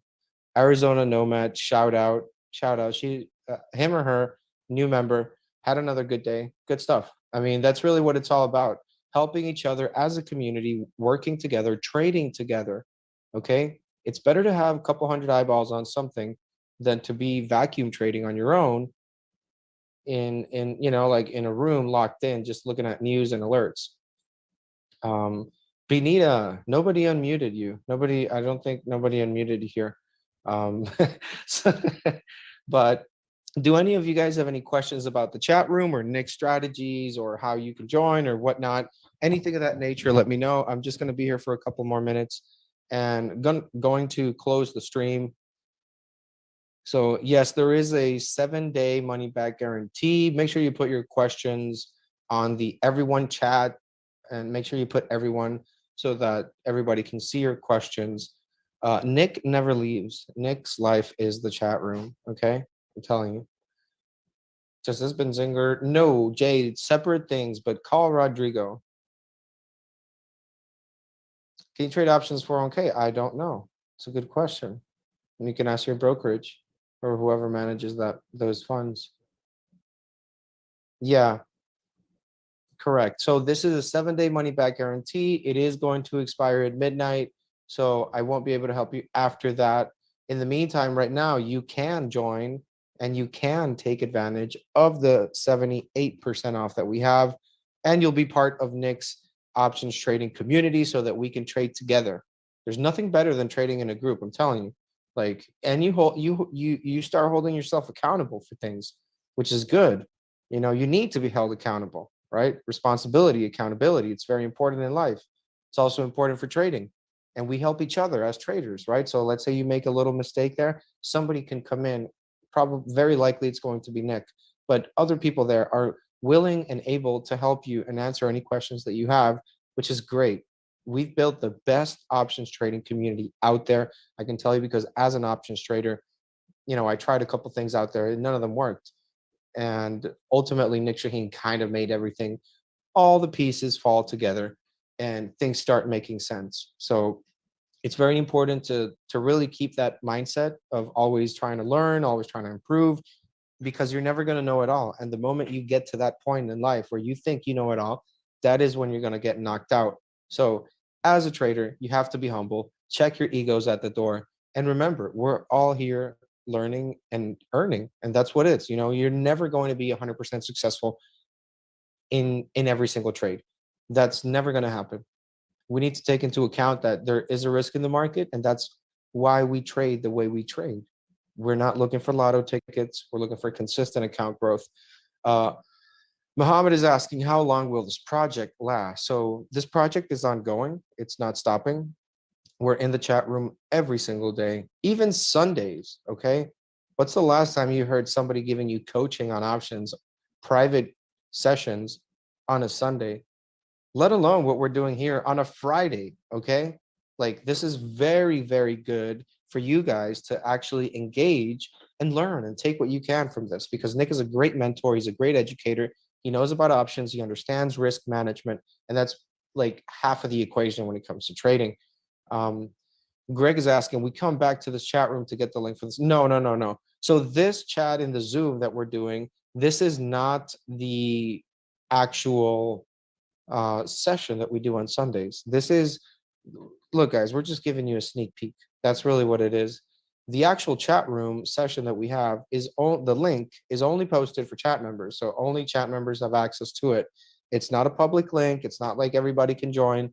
This is literally only for chat members. And we obviously take a more personalized approach because we are talking to active members and we are going over their active trades, getting ready for the coming week, going over the week, recapping what happened in the week, going over the news.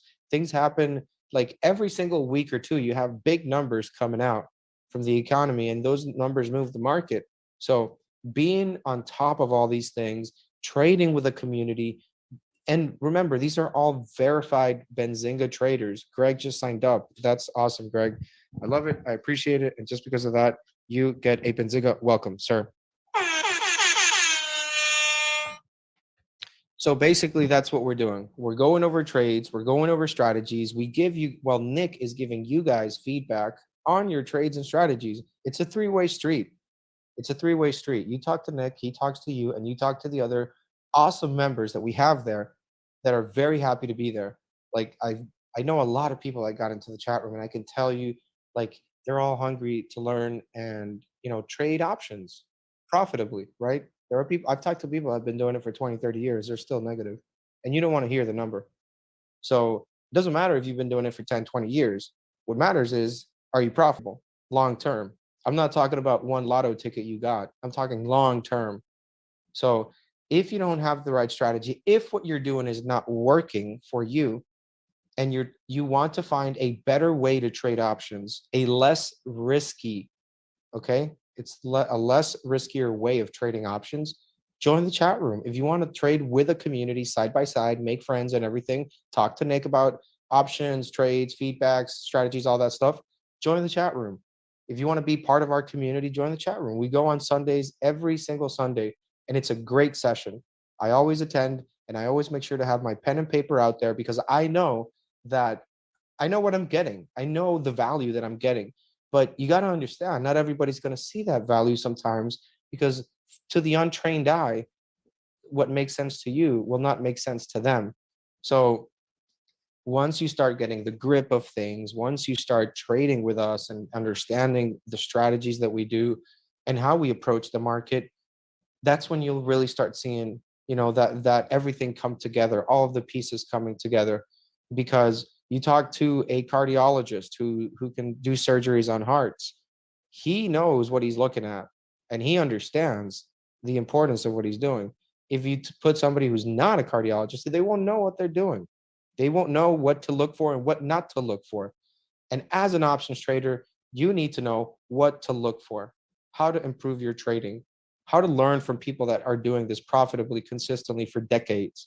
Stop following Reddit, stop following Wall Street Bets. You know that that's not good. Deep down, we all know, okay? But we have to be responsible. We encourage responsible trading. We encourage education for trading, and we want you guys to be successful. So let's go over a couple of questions here. Yeah, Mohammed. So yeah, we're giving a complimentary laptop as well for everybody that signs up before midnight. Before midnight, okay? It is like 8 p.m. here, Eastern time in Florida. So you have a couple hours, and it's actually Pacific time. So if you're watching from Cali, that's fine. We'll give you a break. It's midnight Pacific time, Cali time. So Greg, yeah. So to answer your question, Greg, basically the chat room is totally separate from what we're doing here. What we are doing here right now is different. We are just giving you guys a sneak peek behind the curtains of what we do every day in the chat room. And trust me, it's very engaging. People have fun. People make money. You make friends, you build relationships, you talk to Nick, you improve your options trading game. That's what it's all about. I mean, you want to be a successful trader? You're not going to do it on your own. You're not going to do it by yourself in a room. You need a community. And I've seen the results, not just in myself, but in other people that have joined the chat room. And I get a ton of emails and voicemails of people just like, thank you, Rodrigo, all that stuff. But it's good to see that you guys are having results. That's what I'm trying to say. It's good to see that you guys are improving. And the guys that are members here, they already know. Okay. If you're new, come on, join us and find out. You'll see for yourself. How many members, John? We have about a couple hundred. I don't know the exact number, but it's really at a very, very comfortable point right now, really. So enjoy it while it's there. We haven't closed the cap. We will be closing the admission status for people to join once it gets too big, but we're not there yet. Does that make sense? Like, we're going to cap it once we get to a certain level of members. So get in while you can, pretty much. That's what I'm saying. All right. Does that make sense, Greg? Let me know, John. Greg Miller, followed to the link, signed up to the chat room. Awesome, Greg. Awesome. That's the spirit. That's what I love to see, everybody in the community engaging. Welcome to the community, man. Welcome to the Options Inner Circle community. A bunch of fun people, a bunch of people that love trading options, including myself and Nick and you. And we all do it together as a community. And that's pretty awesome. You can't, I mean, come on. You know it's awesome to actually have a crew that you're, talking about XYZ and stocks and all that stuff and options, and people you can actually verify traders. Okay. This is not a pump and dump chat room like you have on StockTwits or Reddit or Wall Street Bets, where you have a bunch of bots, where you have a bunch of fake accounts, just spreading FUD. So this chat room is curated, filtered, so that you only have real people, real traders, like Greg, like Anna, like John, like Greg, like Nick, like me. Retail, Remember, we're all about retail. So all of you guys are part of our family. And that's really what we're trying to do here. We're building the largest educated options trading community in the world. Trust me on that. I know people from every single country you can think of that has joined. And it's great to see that all you guys are trying to, get ahead and improve your options trading game. Okay, Benita, I have to learn zero, so I'm wondering if it's the right course for me. Absolutely, Benita. I'd say it's probably the only course you should take because you saw the poll results, all right? More than half of the people here are new, and it's okay. We're all trading together. We're all learning together. Everybody, it's a community. Never feel alone. That's, we have a strict policy of no trader left behind. And we apply it to everything that we do, top bottom approach. And I can tell you the chat room with Nick is no exception. We always make sure that you guys have the right help you need, the right format. That's why we give you sessions on Sunday. Okay. Who the hell gives you anything on Sunday? All right. We want to give you guys the best experience, the best value out there. That's why we go above and beyond. You're welcome, Joe. I appreciate you. Greg, I'm pumped up. I can't wait to see you guys there in the chat room, man. It's a process. It's a learning curve. So like your learning curve is just going to go bonkers right now. And that's what happened to me. Like as retail traders, right? If you're trying to do everything the free way, and I'm talking from experience, all right? If you're trying to get everything the free way, you will end up being just like every other retail trader. 100%. Once you start talking to people that have been doing this successfully for decades and have a verified track record, okay? Once you start doing that, that's when you're going to separate yourself from the bunch. And that's what you want to do. You don't want to be part of the crowd. You want to stand out. Okay? A lot of the things I say apply to life as well, but I am talking about the stock market. Following the crowd is never a good idea. I mean, very, very typical that you'll be buying what somebody who made tons of profits is ready to sell. So we always have to keep a lot of that in mind. Ron, you're impressed. Awesome. I'm impressed too, man. This is a great group we have here tonight. Man, I wish we could go on forever. A lot of you guys seem pretty fun and engaging. Devon, shout out to you. Anna, so the chat room is, we focus on options, but we talk about Ethereum, we talk about Bitcoin, we talk about the economic numbers, we talk about everything, but we trade options. That is what we do, that we are options traders. So now if you have a question about a stock and it doesn't have options, well, just buy the stock. But ultimately, you got to remember, as options traders, we are risking 100% of the trade. So we do need to have our due diligence in check. Otherwise, you get out of the market. You get wiped out. That's simple. So we always have to be extra careful, especially when we're trading options. And the good thing is that we're not doing any risky lotto ticket trades.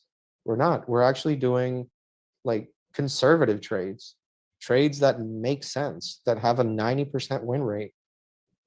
And on top of that, like if it's not enough, right? Like if a 90% win rate is not enough, all right, you guys are spoiled. You also get the education on top of every trade. On top of every trade, man. You know, like how bad I wish I had this when I started trading options. It took like a big chunk of my account to learn the lessons that I wish I would have just learned by joining the chat room. And I talk to people every day, and for the size, like I've heard people that have lost 400 grand, 300 grand. And all you got to do is join a chat room for like 1200 and like save yourself from like misery, literally. So don't try to go through this together. Don't try to teach, don't try to Nostradamus yourself. You have to get mentorship at one point, sooner or later. Better sooner, because later your account will not be what it was. Let's just leave it there. No, Z, we don't have any issues with the laptops for sure. Yep, after the 7 days, we'll send you a form and you'll be able to put in your address. We'll send it to you. So yeah, the laptop is included till midnight. So Davin says, after trading solo for a while with some success, but then a 6-month, 40% loss run, I'm excited to get a community team to trade with. I clearly have lots to learn. I'm eager to be successful. That's the mindset, my friend. That's the mindset. You got to keep that mindset and protect it. Okay. you know what you're getting into. It's a commitment because we are committed to helping you.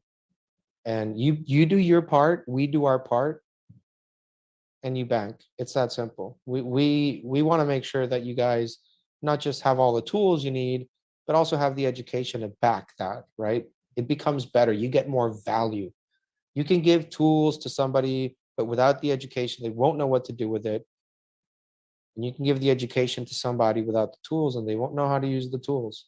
So you kind of have to close all the gaps. That's my personal recommendation. Like, learn everything that you can, the economics of things, the technical side of things, the fundamental side of everything. Try to learn as much as you can. And the chat room is a great place for that, because because it is a really, it's a good environment where you can actually ask questions without fear of like somebody dogging on you, to put it that way. Like, if you go to a public pump and dump chat, ask a question, you'll see what I'm talking about. A lot of you guys already know. You can't really trust anybody there, to be honest. It's very likely a fake account. But in the chat room with Nic Chahine, it's Nick. You know Nick. We know, everybody here knows Nick. He's been doing this for decades. And as an options trader myself, I can tell you that it's a very, very good community. I don't know any other community out there that is like what we have. I don't. If you do, let me know. And I promise you, it will not be like what we have. Giving you time on Sundays, giving you sessions like today, workshops on Friday. That's pretty cool. I wish somebody would have helped me like that. But, Benzinga clearly goes out of its way to help you guys as retail traders to be more successful. That's what this is. I want you guys to be clear on what we're doing here. This is an educational options workshop.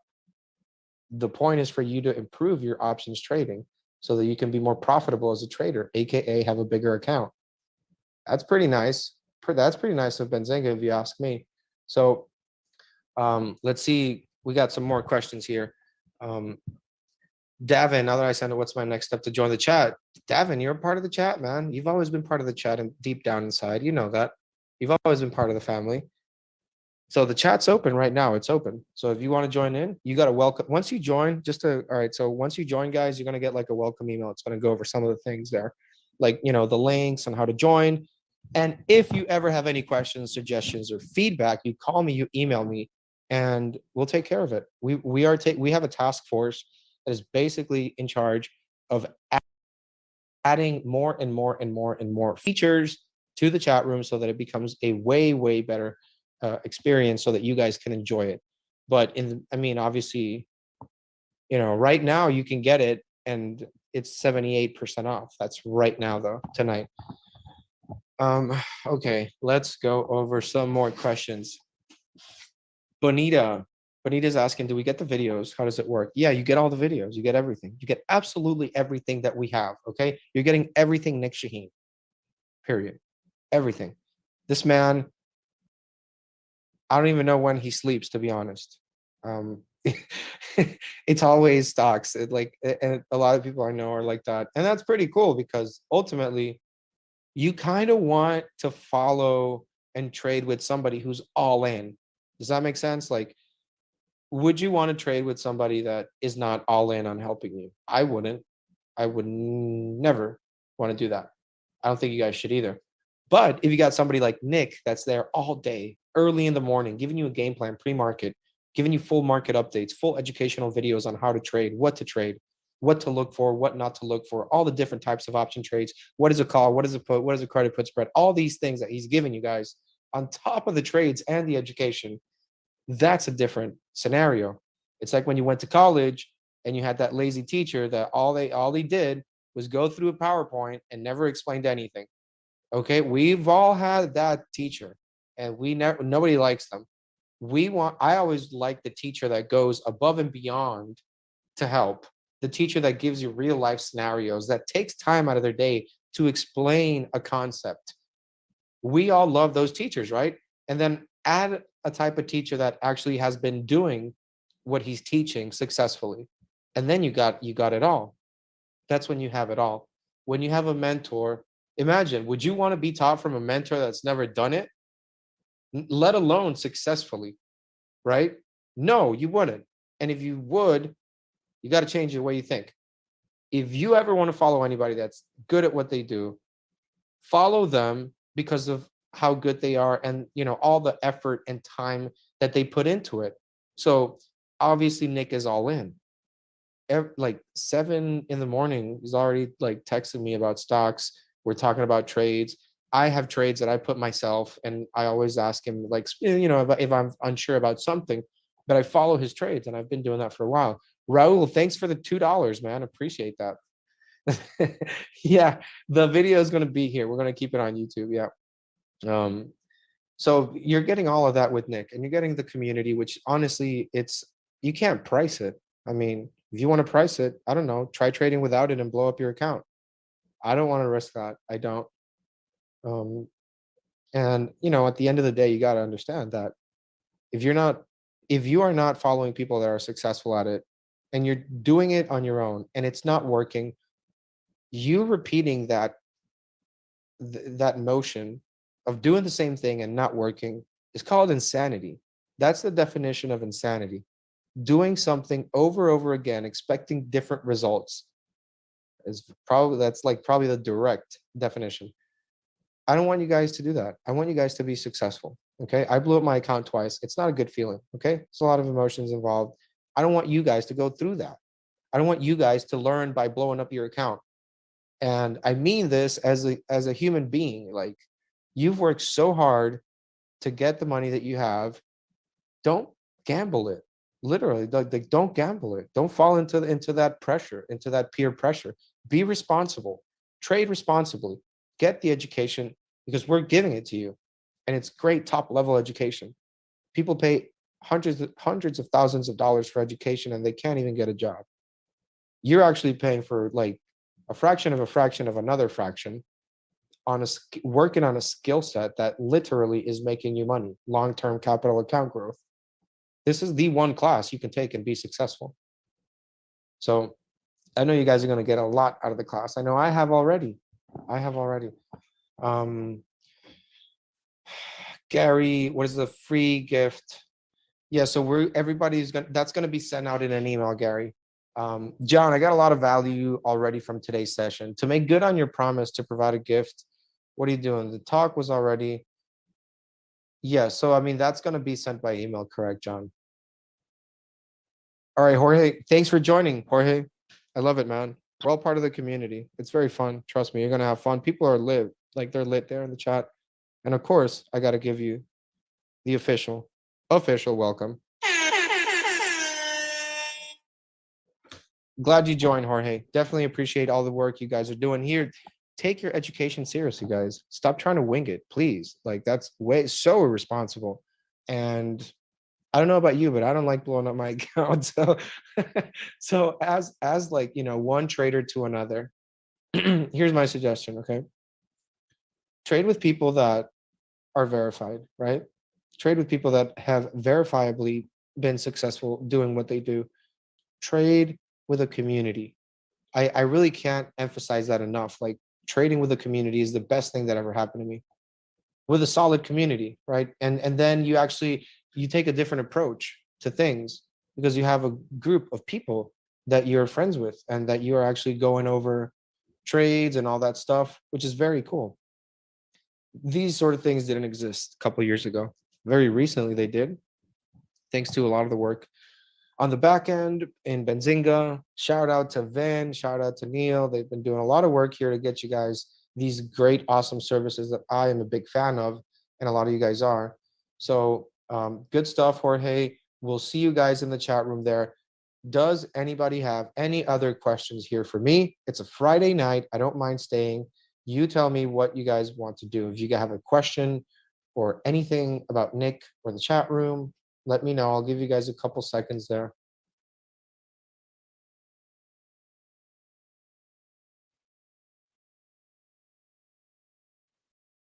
Well, we've recently got a lot of new members, so shout out to all you guys.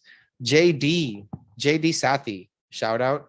Jonathan Carroll, shout out, man. I saw you in the chat. Keep being engaged, Jonathan. I noticed that from you. Keep being engaged. Keep asking questions. Okay? If you don't ask questions, you're never going to learn. And if you don't learn, what are you doing? Right? Catherine, welcome, Catherine. Good to have you here. W9FKB. Davin, can't forget about Davin. Davin's the man. All right. So, all right, a couple of more. Brandon's asking for the link to join. I'm going to put it here in the chat, Brandon. All right, Brandon? It's there in the chat. I could ask questions all day long, but I'll spare you the Friday evening. Davin, I appreciate you, man. Thank you. But honestly, like, you guys are my date. Like, honestly, when I'm here doing these sessions, I get pumped, I get excited. I love it being with you guys here, learning, trading, talking about stocks, talking about making money. Like, that's probably the only conversation that I want to have.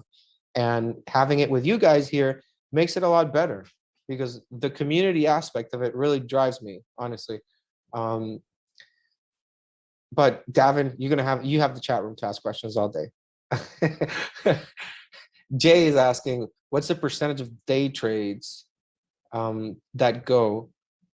Well, I mean, how many do you want to take, right? But we're not day trading options. I mean, we're not. No, we're not day trading options. I'll tell you that for sure.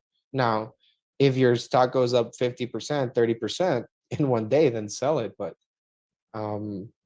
we're not planning on selling the next day. Nope.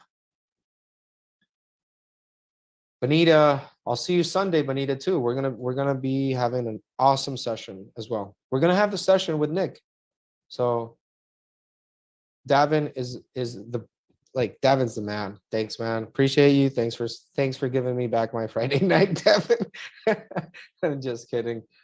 Jay, I can't. Cool. All right, 3 strikes. Yeah, PDT's 3 strikes. I believe so. Unless you want to go jumping from broker to broker. But it's 90 days. Like, if you violate that rule, it's like, I think you like, they will put it back to normal in 90 days. So, and trust me, a lot of us traders go through that. Yeah, Jay, you already blew up an account. Well, I mean, I'm one more ahead of you, but it's not a competition, all right? But you get what I'm saying. You've lived it. A lot of people have never lived it, so they don't know it. They don't believe it. They just can't fathom the fact that they would lose 100% of their money. They probably think there's some safety net to prevent them from doing that, but there isn't. The market will take your money every day. It doesn't care about your feelings. It doesn't care if that's your kid's college fund. It doesn't care if that's your wife's savings or your grandmother's savings. It will take it away from you in 1 second. So you have to trade with a community. You have to trade with a group. That's probably the best thing because from there, you're going to get a lot of other benefits. But the overall thing of trading with a community is what gives you all of those things.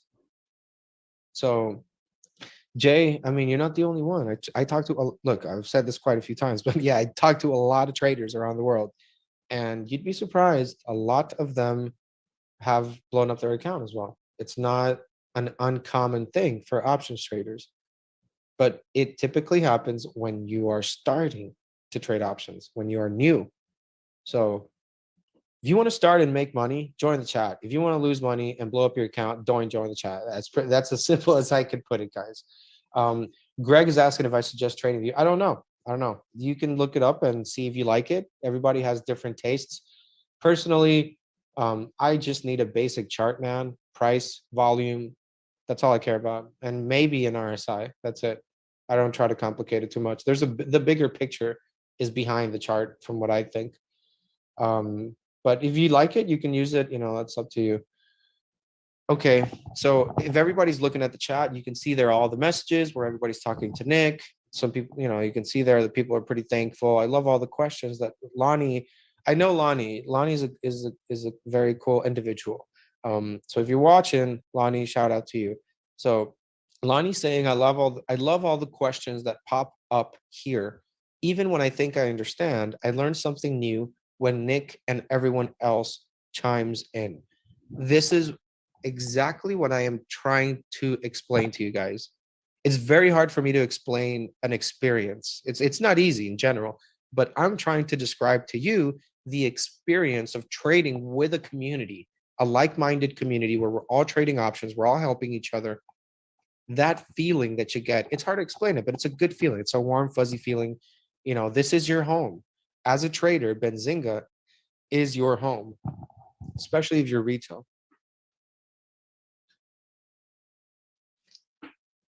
Okay, guys, does anybody else have other questions? I know it's a Friday night. I know you guys are tired, but we still got more work to do, right? We still got Monday coming up and we got to get ready for the earnings season that's still in progress. So um, can't lose sight of the goal. All right. So let me know if you guys have any other questions. Otherwise, we'll just be closing the stream here in a bit. And you guys can go ahead, make sure to join the chat room. If you don't join the chat room and you blow up your account, don't say I didn't tell you so. All right. Don't say I didn't tell you so, because I did. I'm telling you. No, Carol, it's different. Webull is a brokerage. I love Webull, to be honest. I think we've had the CEO for interviews. He's very like very smart people working there for sure. They're always coming up with new things, and I like it. I do like trading since 4 a.m. I do wake up very early and start trading, like when everybody else is sleeping, and I do my research at that time. Um, so yeah, I do like them. I do like them, Carol. But that's really just to put the trade. That's really the like. All right, so this is what you will eventually find out after you've been trading for many years.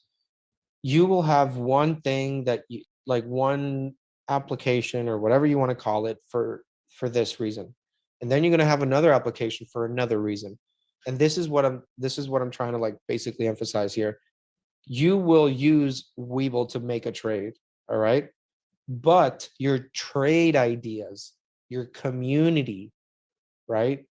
Trading with a community, getting feedback on your strategies, on your trades, talking about tickers, talking about stocks, options, talking about the market, the economy that's happening, and how that's impacting the markets, talking about Bitcoin, whatever it is. That is where you get your trade ideas from. That is your trading community. That's what we are. Okay. And then you just go make the trade in Webull or wherever you want. You can use whatever you want. All right.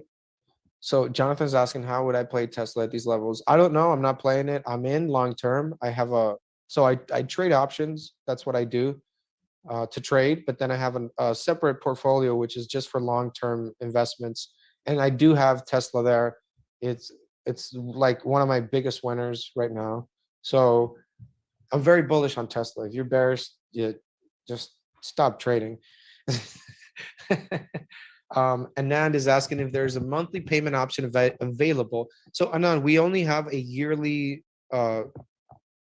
subscription. So we don't do it month to month. It's for the year, which actually gets you a better concept really of what the subscription is, really what we're doing here. And it's for a full year that we do that. So you do keep the discount even when you renew the next year. That's correct. And if you have any questions, you can always call me or email me. That's more than fine. I probably will have to get back to you like on Monday, but if you need me to, or anybody here, we can get back to you here on a weekend. That's fine. You just let us know. Let me know, and I'll give you a call Sunday, Saturday. It doesn't matter. Okay, so I put the link in there, Anand. You can see it there. Davin showing up in the chat room already. Man, Davin's quick. All right. Okay, guys. Does anybody else have any other questions here? I've definitely had a great time with you guys. I'm not gonna lie. I've had a lot of fun. I definitely enjoyed the conversation that we had today. I enjoyed the input from you guys, everything that you guys bring in to the community. None of this would be possible without you guys. So I want to take a moment to appreciate you guys for being here with us and learning with us and taking your options trading career seriously, because that's what it is. It's a career. It's not a casino. It's not a gamble. We're trying to make real income here, guys. So I guess at this point, we're kind of dry here with the questions. So I guess we'll leave it here for tonight. If you join the chat room already, make sure that when you go to the session is on Sunday, like Nick said, but make sure you go to the chat room and ask for the link so you can join, because that link, we only put it in the chat room. So it's only for members. And considering what's happening in the markets today, this call that we have on Sunday is going to be a big one. Okay, I'm not going to lie. It's going to be a big one. It's a big call on Sunday. And as a chat member, I think you should join, because, I mean, you're paying for it. So join it and listen to it and engage, ask questions and learn, and find ways to become a better trader. but you have to do, there are things that we can't force you to do. Like if you don't want to join the session on Sundays, well, what are we going to do? But if you do join it, you're going to learn more and you're going to be more profitable and more successful in the long term. So yeah, that's the part of me telling you, go join the chat room and go join the session, because I want you to be successful, but you're not going to be successful if you're lazy. Okay. So the more time you put into it, the better results you're going to get. That's life. All right. But we're giving you as much help as we can here with the sessions on Sunday. The chat room's open 24/7. There's no break. You get a game plan in the morning. You get a weekly video recap session, daily videos, daily picks. My God, like how spoiled can a retail trader be? Seriously, that's how I'm looking at it. So definitely a big spoil here tonight for you guys. The deal is on till midnight. And Davin's asking what time Sunday. So I believe Nick said 10 a.m. Eastern, I believe. But you can always check in the chat. You can always see there. I mean, you're there in the chat, Devin, so you already know. But there's some very nice positive messages here that I'm seeing from people. And it's very good to see that, people are getting value out of it. People obviously are making money out of it. Otherwise, we don't have so many people there. Wow, SPX. Look at this comment from Archie. Archie's a cool dude. SPX 4607. I am glad I didn't short it. Thanks, Nic Chahine. Well, saved another account for blowing up today. And that's what we're trying to do. We are trying to help you avoid making silly mistakes that otherwise you would do on your own, which will lead to account destruction. And you don't want that. You've worked way too hard to lose your money. Okay? You worked very hard to get it. Don't go ahead and just throw it all out there, just pissing it off like you're gambling. Be smart about it. Okay? And by being smart, I mean do the steps that you need to take. Take all the steps you need to take in order to be a successful trader. And by that, I mean join the community, join what we're doing, trade with us, learn with us, go over the material that we're giving you guys every single day. We're tracking the markets every single day, morning to morning, night to night, evening to evening. We are there nonstop. There's no vacation, there's no breaks, because you want to grow your account every day. So that's why we're there every day, even on Sundays and Fridays like today. So Davin, I hope. Okay, you like that answer, Devin. Awesome. I know you're gonna have fun in the chat room, Devin. You definitely strike me as that kind of person. And Nick is more than willing and happy to do this, like sacrificing his weekends. He's got a family and everything, and it's like, but he's got like a real family, like a DNA family, but then he has the Benzinga family, all right? And that's what you guys are all part of, the Benzinga family. You're part of the family. We appreciate you guys for being here. We love that you guys are here interacting with us, learning, educating yourselves, because nobody else is going to do it for you, right? So that's why we're here giving you all the resources and materials so that you guys can improve. And just to clarify, in case you just joined, we just had an insanely awesome session with Nic Chahine. We went over the markets. We talked about bearish ideas, bullish ideas. We had a little debate. We're talking about stocks. We're talking about the Apple ad policy, how that might impact some tech stocks. And that's what it's about. That's really what it's all about. Having a discussion, a debate, or whatever you call it, with different points of views so that everybody can get clarity, because a lot of you guys, number one, enjoyed that conversation, but a lot of you guys had similar questions. So we all have similar questions in our head. And that's like what we do in the chat room. We talk about all these things. We talk about different things that are happening and how do we approach them and how do we trade them. We're not sitting on the sidelines. We're taking action every single day based on the news, based on what the market is giving us, and we position ourselves accordingly. And then we go to the session on Sundays and we adjust the portfolio. Not only do we adjust the portfolio, but we recap on the week, on the news that happened. And we also have a plan for the next week. So it's all on a plan. We have a full-on plan, full strategy, full-on community support. We have live customer support as well. Shout out to Jacob and Jake. We have a full team here. If you have questions or like need help joining the chat room or need help accessing the chat room, whatever it is, we're here for you, okay? We've always been here for you guys. So at this point, I think, you guys have had a good time here. I've had an awesome time. It's a Friday. Go enjoy your weekend.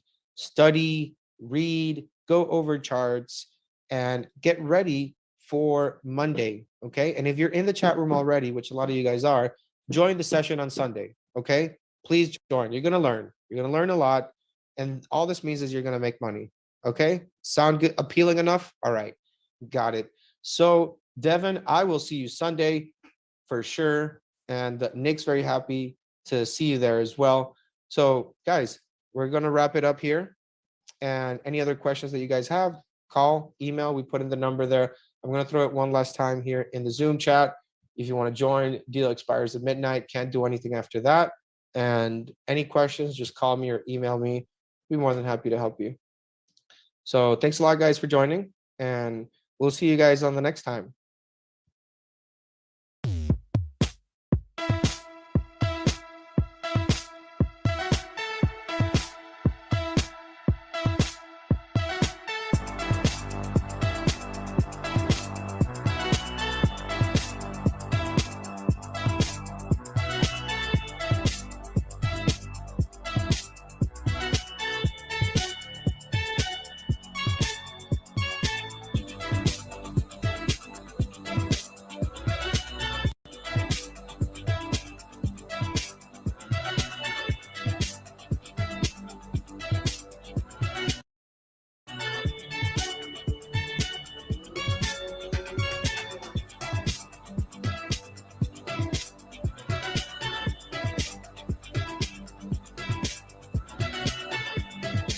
Okay, all right. I had to come back. I had to come back here, guys. Maheen's got a question. What's your question, Maheen? What is the question, Maheen? Let me know. Let me know. Really quick. Really quick. What is the question on the Zoom chat? We're all waiting for you for your question, Maheen, so you know, okay? Let's hear it. Let's hear your question.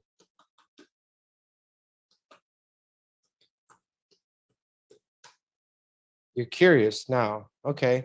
I mean, I kind of want to know what that question is. Oh, about the Zing token? Just send me an email. Send me an email. Okay. Yeah. Shoot me an email. All right, guys. All right. So now it's official. Now it's over. And glad you guys joined. And Maheen, I'll see you there in the chat room. All right, guys.